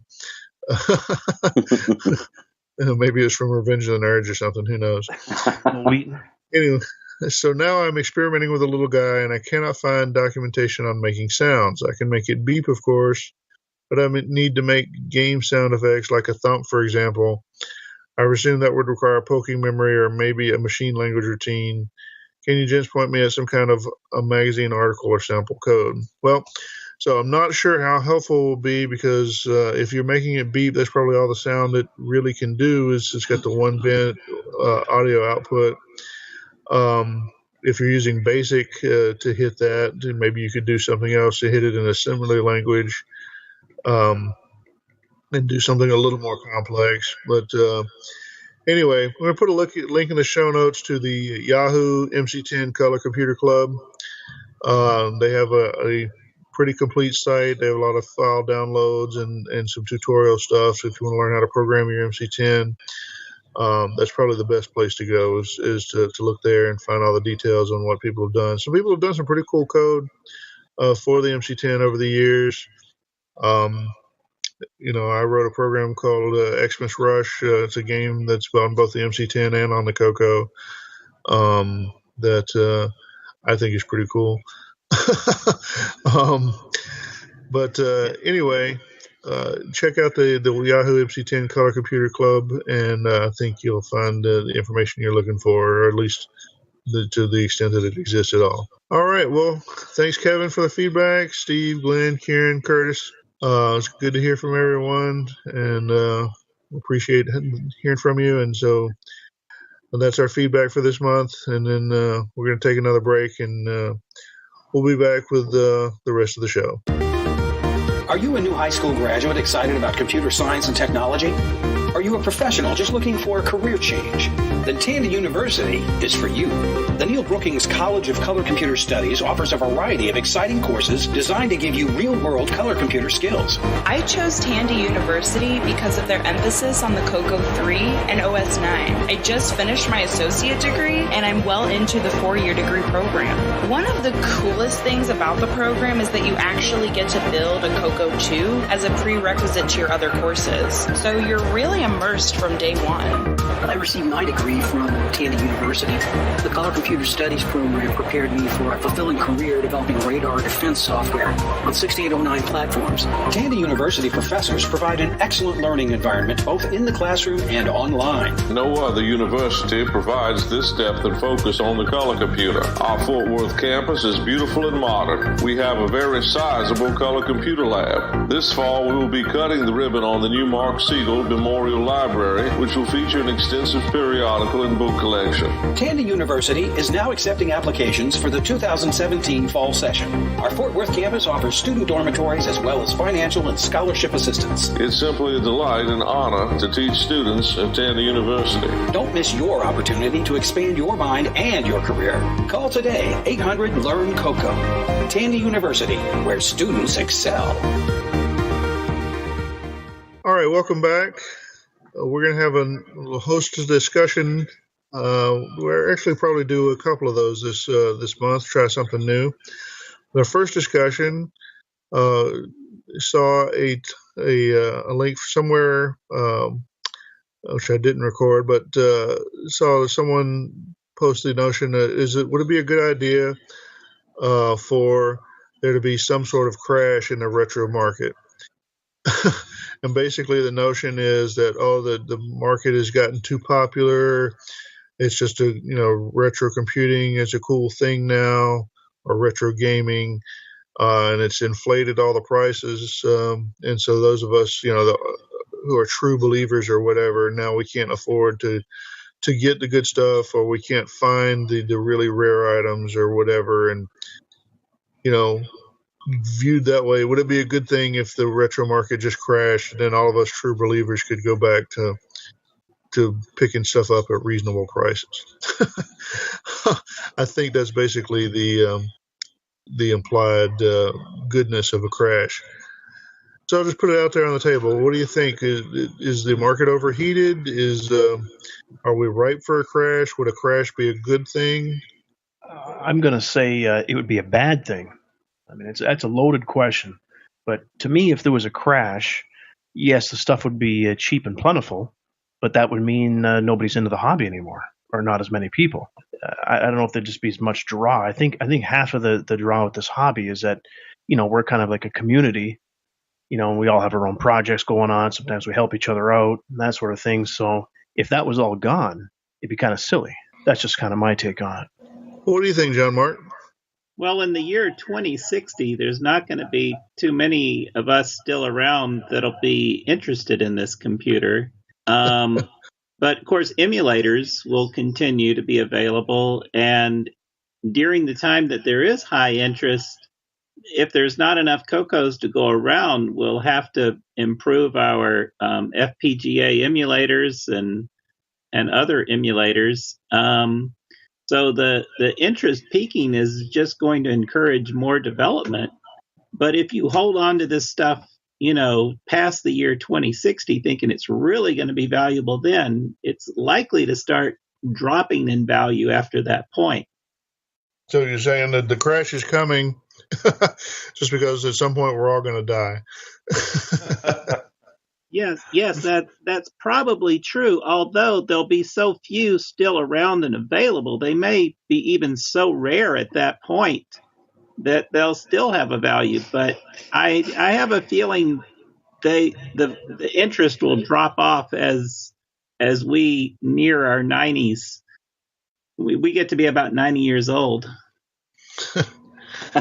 Yeah. Still hacking away. Yeah. Well, you never know. I like that. Yeah. That's but yeah, I suppose that's probably true. Is that there is a sort of a I think a lot of us would like to see our kids be interested in this stuff, and a lot of us have been disappointed in that. And it's probably a kind of a unity circle, the overlap there. And so, I don't know. Like I said, I think there's a certain amount of we're going to die off. I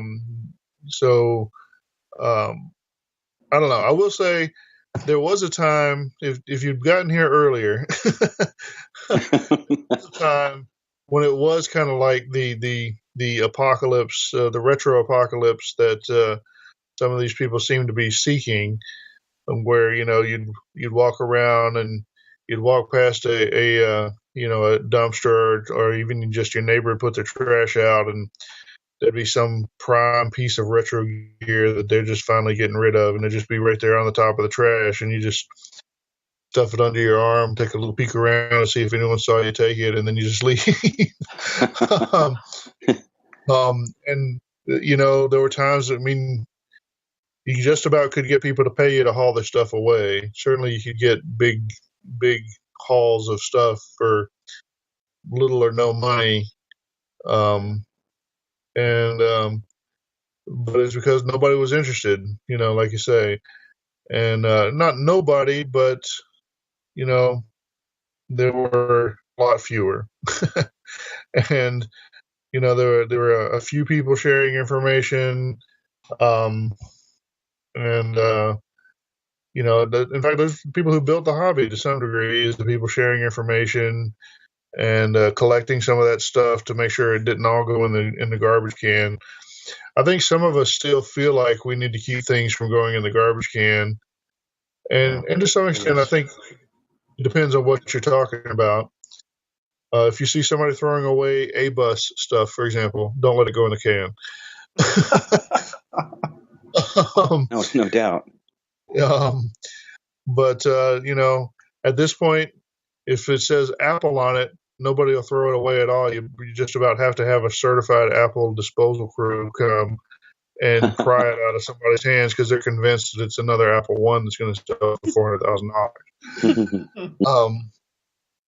So, I think there is a certain amount of problem there, is that people think old is valuable and they don't want to get rid of their Aquarius computer from back then, and they just can't be convinced that it's just crap. No offense to any Aquarius operators out there.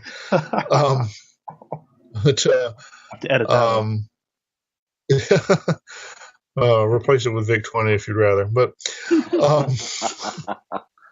I don't know. I think, like I say, I think that this is sort of short-sighted. If you think that suddenly there being a crash of some sort would help, like I say, it might help you if there's something already sitting on the shelf somewhere, so to speak, or maybe in reality down at the used game store. If suddenly there was a crash, but if there was a crash in any meaningful sense, then your used game store is going to go out of business, and the stuff's not going to show up on eBay. And unless you just happen to be the one guy that sees something being thrown away, which is going to be a lot less, going to be happening a lot less these days, then you're not going to get anything at all. So I can understand the feeling if you're poor, if you are the 22-year-old person that's interested in retro gaming or retro computing, and you just can't see yourself paying $100 for an old computer because it's just too expensive.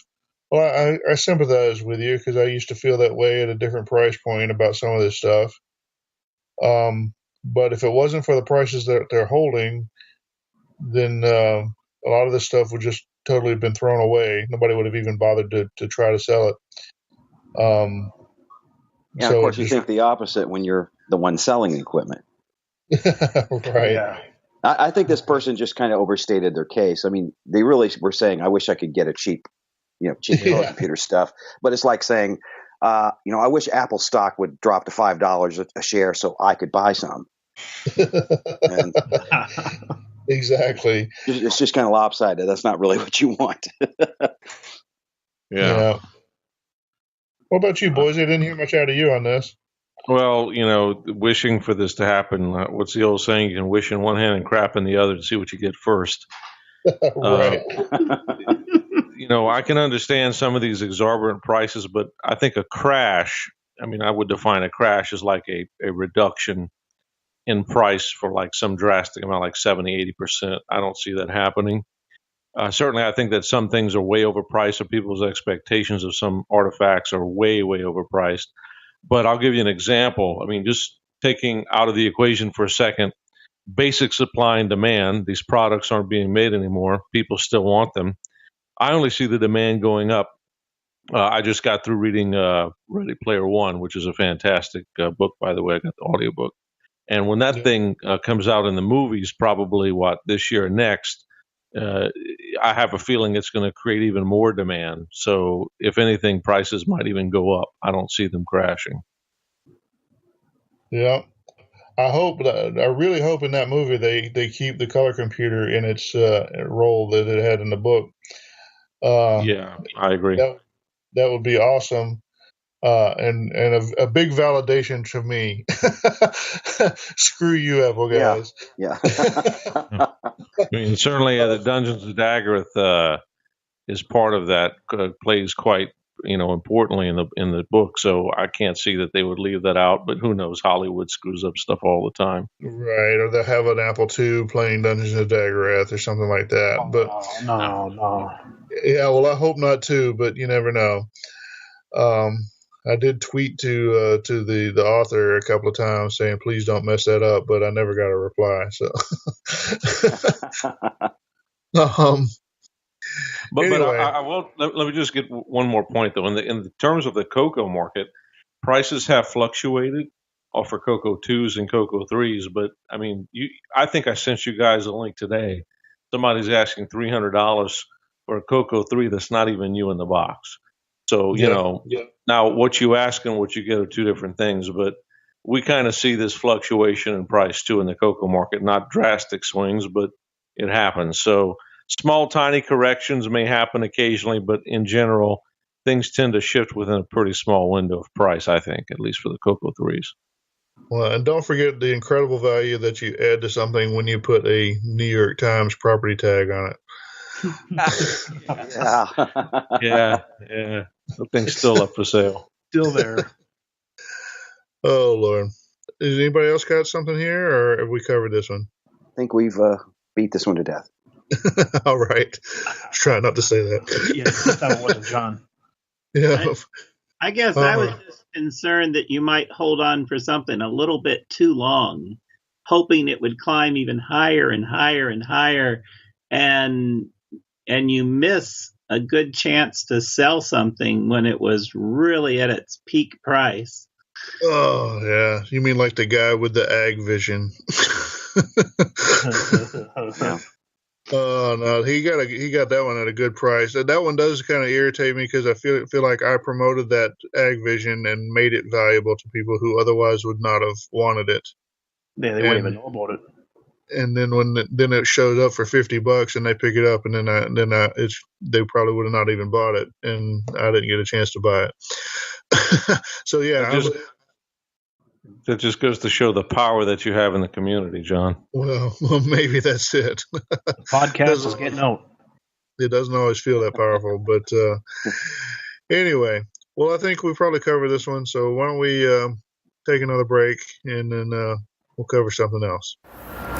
Hi, this is Mike Rowan with Boise Pete. We are at the Southern Fried Game Room Expo. How you doing, Boise? I'm doing good. I'm really excited about this event, Mike. I think it's going to be a lot of fun. Wow, wow, this is pretty amazing. They have probably 75 different pinball machines here. Everything, every kind of a vintage game you can imagine. When you first come in, there's a giant Pac-Man game. It's the world's largest Pac-Man game. It's about 8 feet tall, and it has a massive tricolor LED panel. It looks incredible. There's a console about 5 feet in front of it with controls so 2 players can play at the same time. And the colors on it are pretty amazing. Of course, you can see it from far away. There's a big crowd here, but we haven't had any problems getting to play games. There's always games available to jump on. And even if you have to wait for a game that you like, people generally finish up their game and move on to something else. So it's pretty great with such a large crowd here. They have a lot of really large driving games here. They have a boat racing game, several race car games where you can you sit in the seat and they're side-by-side racing. One that's pretty massive is a Sega, looks like a Ferrari kind of race game, but it's probably about 5 feet wide. You sit in this thing and it has 3 CRT monitors. It's not flat panels, it's old school CRT. You've got like 20-inch monitors, and 2 of them provide your peripheral views, and then, of course the one in the center is your main driving view. But the colors are pretty neat on it. I just can't imagine how much this thing weighs and how hard it was to get it in here. There is something here for everybody. We got driving games, shooting games, Galaga, all your favorites, Defender, Asteroids. I played a game called Clax that I'd never seen before. Let's see, I saw Crystal Castle. That's a 3D game. I spent a lot of time playing Raiden and Raiden 2. The Atari vector graphic games were really cool. Asteroids is a good example of one of those. Star Wars, that's a vector graphic game. That was fun. I got to play that one. Yeah, Tempest, that's another one. I think Boise's playing Tempest. We'll go see what he's doing. Okay, Boise's playing Tempest. Let's see how angry he gets. Damn it! Hey, Boise, what do you think of the show, and what stood out for you so far? Really having a good time. The pinballs are really cool. There's a lot of great pinball games that I haven't seen. Been really enjoying playing those, and of course the arcade games just everywhere. Well, as this is a gaming event, there are also a very large area of open tables for people to play role-playing games. There's got to be a few thousand people here. What were some of the games that, some of your favorite games or things that you got to see here? Well, I haven't played arcade games like this in a while in terms of the amount and quantity. So I had a good time playing things like Tempest, which I really enjoy. I don't get to see that arcade game very much. Yeah. Asteroids was another great one that I played in. Around 1994, Atari came out with something called Primal Rage, which is more like a dinosaur fighting game. So I've been playing a lot of that. But on top of that, I've been playing a surprising amount of pinball games. There's pinball games. There are pinball games here from Gottlieb, Williams, just going all the way back to the 50s and 60s, Bally. Some of these old pinball games have these, the counters at the scoreboard are not digital, they're mechanical, so they have this great sound when they click-clack as they're, rotating, and if you get the ball going really, really fast on bumpers and scoring a lot, that thing just keeps rolling and rolling. It's just a good old mechanical sound, right? So having a lot of fun with that. Pinball especially. Surprised how much pinball I played. There's a surprising number of pinball machines here, so that was kind of my draw to the event too. Is you probably see more video games. Not that they're lightweight by any means, but a pinball machine is sizable and fragile to move around, so it's really cool. Some of them did break down, but there's some techs here that would come and service them and get them back in business pretty quickly. So the other thing I was impressed with is the industry surrounding new arcade game cabinets and the technology behind those. I saw very impressive, and I think you played one right on the side of me, arcade system with a very nice menu, very awesome playability, new cabinet, huge LCD screen, just well put together, and I think it was like $3,500, so it wasn't cheap by any means, but it just goes to show you how different companies, different people are making inroads into merging this old technology with new and bringing that playability back. So what do you think about these types of events in general? what are your thoughts about going to them, or whether people should go to them? Well, I look at this kind of like a CoCo Fest in a way, right? You've got a bunch of adherents to a particular genre, in this case, video games, arcade games, pinball, or it could be retro computing. There's a lot of people here, and you get to see a lot of different faces and get a lot of different perspectives. It kind of ties in with our CoCo hobby because it's harkening back to an era where we were younger and played these types of games. I think it's really cool. It's a great way to spend a weekend. It's a fantastic place. And despite the large number of people, I was always able to find a game to play. So it was great. I think it's really inspiring to go to these kinds of events for a lot of the reasons that you spoke about, is that you see that there are large numbers of people that are still interested in the technology from this era. Like I said, just like a CoCo Fest. So, yeah, if you get the chance to go to the Southern Fried Game Room Expo, I would definitely suggest that you go, and you won't be disappointed. No, it's also a very colorful event. There's so much liveliness. All of the games are beautiful. There's that beautiful artwork on the pinball games. Yeah, absolutely. The cabinets, everything just pops out. It's just a lively and vibrant place to be. Good experience, and we've had a great time. Anything else? Yeah, pinball forever. All right. Thanks, Boise, and thanks, everybody. We'll sign off here from the Southern Fried Game Room Expo. All right, welcome back. We're going to have another discussion. This time, recently in the community, we've gotten, thanks to Tim Lindner, we've gotten a successful emulation in MAME of the Tandy Speech Sound Pack, which was a long time coming. We did cover the Speech Sound Pack in one of the earlier episodes, tech segments. But for those who don't recall, the Speech Sound Pack is a conglomeration of chips, which includes a PIC microcontroller, which of course is another CPU to emulate. And then, of course, it's got a SPO256 speech chip, which, that's a whole separate ball of wax to emulate. That's not very easy. And then AY38910, I guess, sound chip. That one's probably not too hard to emulate in the grand scheme of things, but still something else to do. So you have to put all that together into a fairly complex mechanism. Anyway, good job, Tim. I'm glad you finally got that put together, and it's definitely a boon to the community to be able to have that in emulation. So the people who don't, I don't know how rare those carts are. I see them a fair amount, but they do go for $50, $60 or whatever. I've heard a lot of people complain that they're a little too expensive. So I think there's probably a shortage of them versus how many people would like to have them in the community. And so now that they're emulated, people can use the games that do take advantage of them. I think Ganabwana and what else? There was another Steve Bjork game that takes advantage of the Speech Sound Pack. Anyway, there is software that can take advantage of it, and if nothing else, you can mess around with it in BASIC or whatever.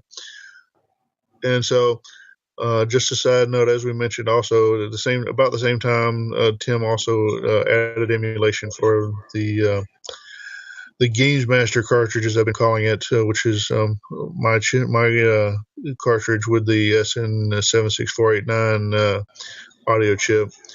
So now we've got a couple of options for games to have hardware audio for background music or whatever. And they're freely available to anyone for the price of an emulator. And so I guess my question is, or the topic is, how does this change the market? If you're a developer and you wanted to write a CoCo game, you'd have to consider, is it worth the effort to write a CoCo game that uses a speech sound pack, if not that many people have them? And does it change that calculus if anybody has them, just as long as they're using emulation? So I'm going to throw the floor open there. Let's ask our resident game expert, Neil, what he thinks. How does this change the CoCo game market? it's definitely going to help people that don't have the actual physical hardware. Now they're going to be able to use it. I think it's a good thing that it's done in emulation now. It's also going to be good for if you want to do future development as well. So that's my question, I guess, is if you were on the fence about developing or using this speech sound pack for audio in a game, are you less on the fence now, or are you more likely definitely to do it? Oh, for sure. For developing now, it's going to be so much easier. I think it encourage people. Yeah. What do you think, John Mark? I've worked with this chip. I think RadioShack used to sell this chip for about $5. I have very fond memories of working with it. I wound up writing the phonetic spelled language to work with this chip, and I'm encouraged that we can emulate this. And do you think it changes the market for games at all? Do you think it makes it more likely there'll be games that use this sort of hardware? Well, it might improve it by 5 or 10%. I mean, if nothing else, if you are a game developer and didn't have access to the hardware, now you don't have that as an excuse for not supporting the hardware. Exactly. I don't know. What do you think the breakdown is on people who run CoCo games? If you just want to play the games, how many is it the people that are maintaining hardware setups to play the games, and how much of it is people that are just playing the games in emulation? Well, I would think more people, if they're into CoCo gaming, would use the real hardware, but that's just my guess. Yeah. Mm-hmm. I'm in agreement with Neil on that. You think so, Boise?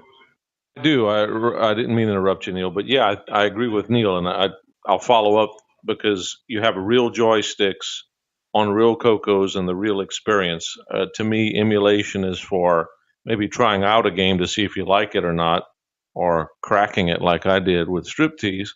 But if you're going to really want to play a game at a CoCo, I'm not going to do it in an emulator. And I think most people want the real deal. Yeah. I know I do. Yeah, I'm definitely in that camp too. And I think it is good that these emulations are available, especially for people that develop, on modern computers, because they can test those things and prototype them all, on their modern computer without having to download that and run it on a real speech sound pack. So it should be helpful from that end, I think, for sure. Well, cool. I know if I could shift over to the emulation for the SN76489 chip on my Game Master cartridge. I know it's been helpful in at least to get Simon working with the chip. He doesn't even have the hardware, and I probably could send him one, but he actually didn't even ask for one. So,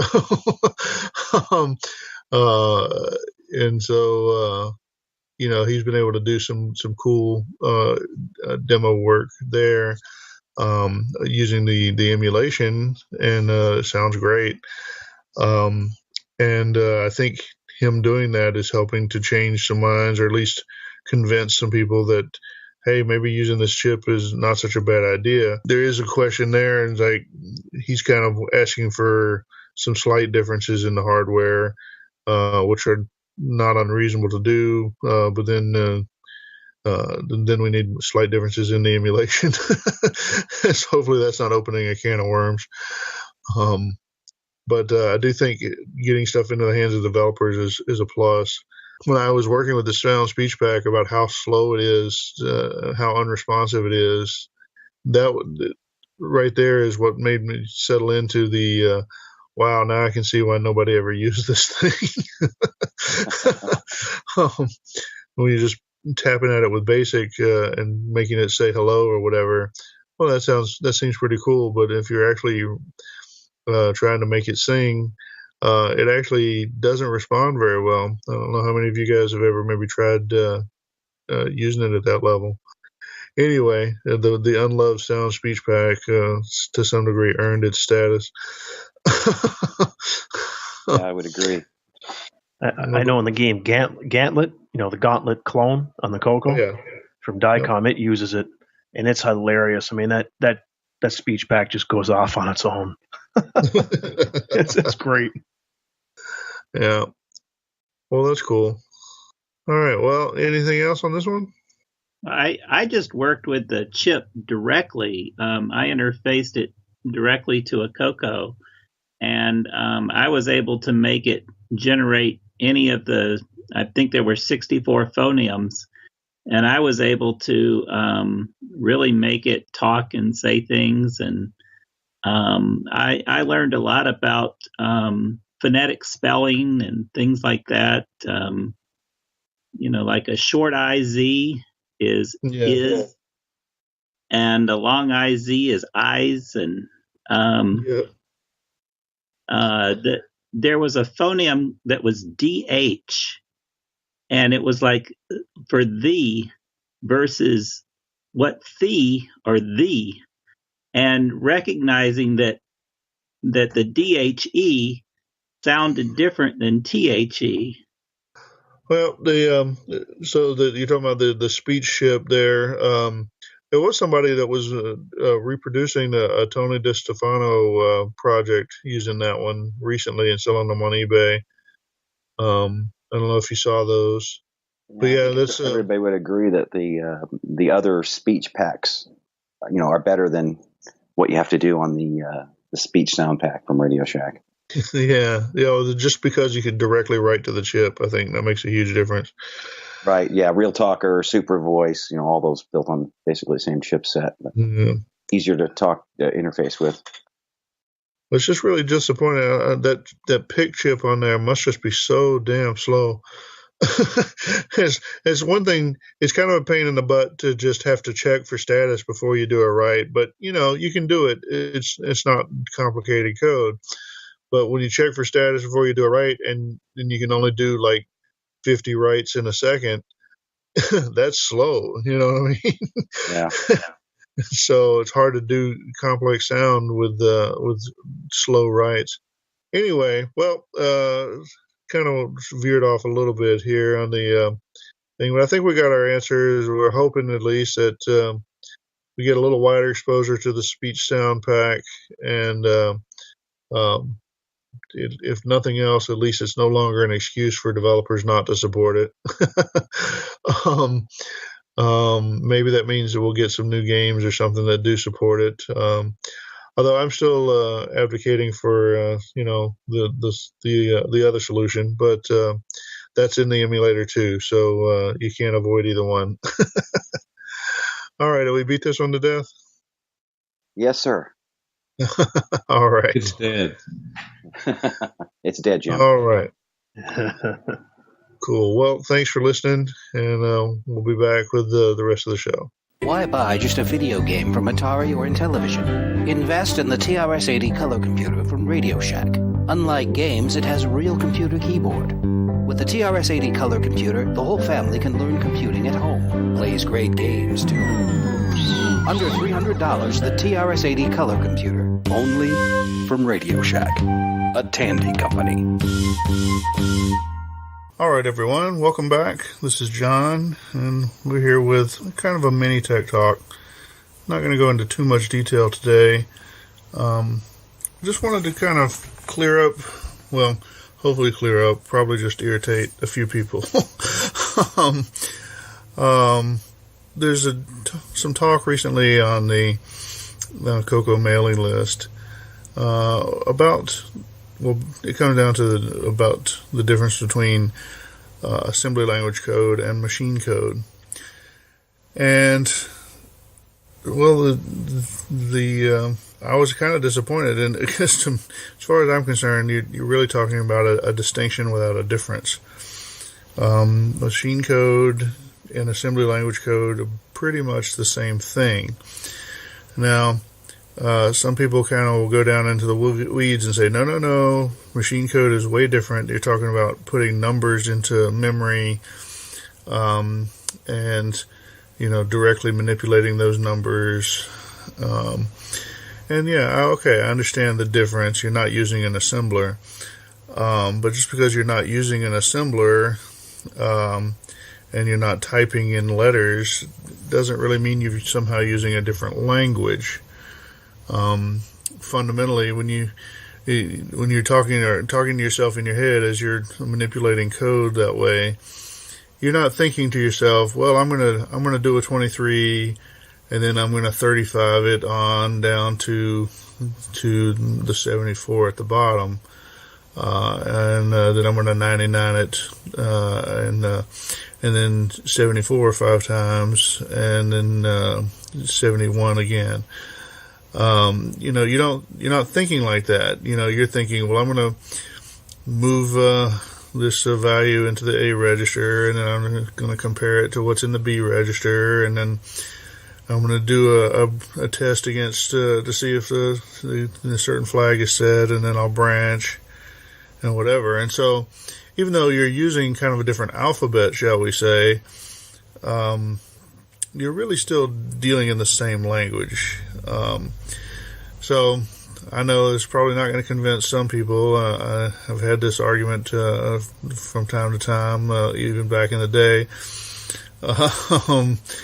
But some people will insist that it's somehow different. But like you say, I don't really think there's a meaningful difference between using the assembly language mnemonics and using the numbers, other than the numbers, okay, it's a little more difficult, it's a little more macho or whatever.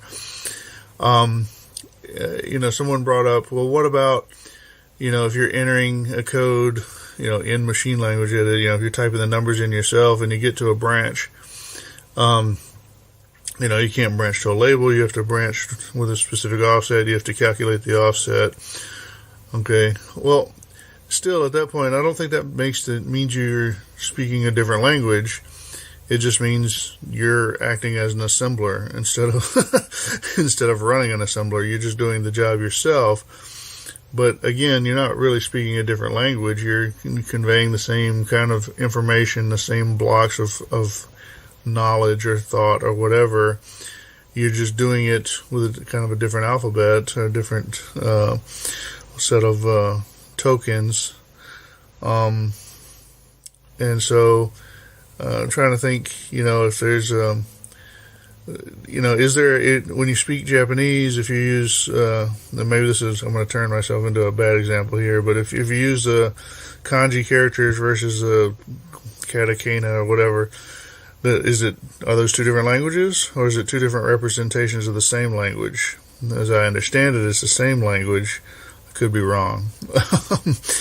But thinking back to like the Rosetta Stone, I think one of the languages on there was of course hieroglyphics, and then I think the others were Greek and Demotic, and I think Demotic is essentially the same language as what's written in hieroglyphics. Hieroglyphics is an Egyptian language. It's just sort of spelled differently. And so that difference is what helped them figure out how to translate hieroglyphics. But again, it's basically the same language. Again, I could be wrong. I'm not a linguist, so these analogies are coming from an engineer and not from a linguist. So your mileage may vary. I hope I'm getting the point across. So yeah, if you want to make the distinction between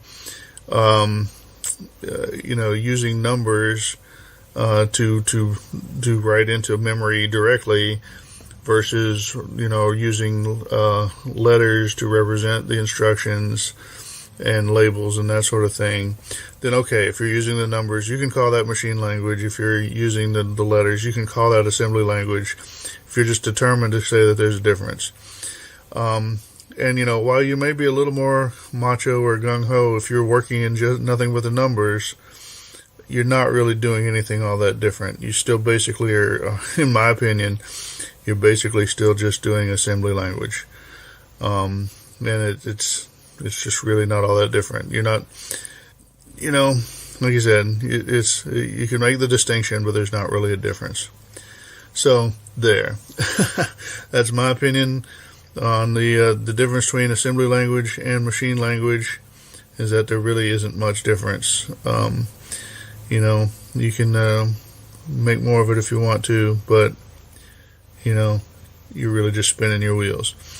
I think the original question came from John Mark. He had an instructor who wanted them to use machine language versus assembly language, which I think in that case what he really meant was he wanted them to enter code using a monitor program and calculate offsets themselves and enter the opcodes themselves.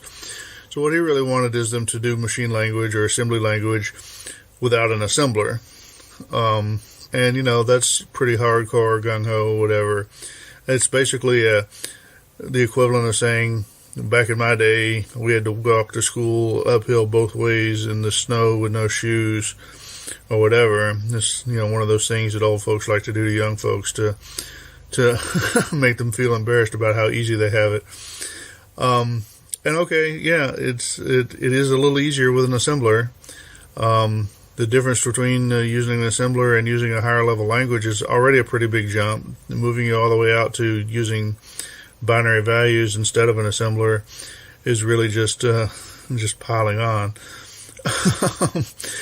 But anyway, I think by now it's probably clear. If you're doing your assembly language, then in my opinion, you're already you're already cool. You don't have to prove it by doing machine language, entering the numbers yourselves, because that's like speaking French with a different accent. It's really no different.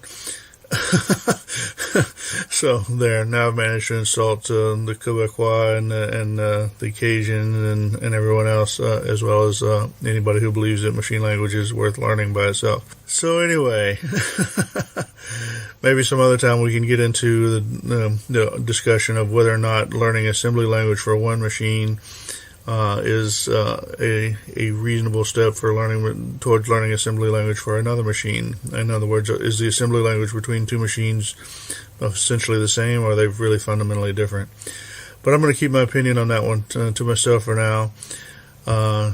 And so here we are. This is the CoCo Crew.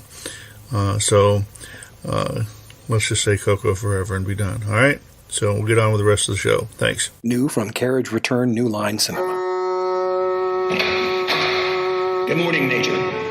Sir, why was I brought here? What you're about to hear is classified top secret presidential. What is this place? This is where you'll train. Major, the war isn't going well for Earth. This is the aliens' newest attack ship, the TRG-5. We need you to infiltrate the alien base, steal the core components, and then return them for analysis. Pay attention, Major. Your suit will absorb radiation, but only a limited amount. There are 3 decontamination chambers in the facility. It's critical that you reach each one if you want to live. We only have 4 weeks to prep for this.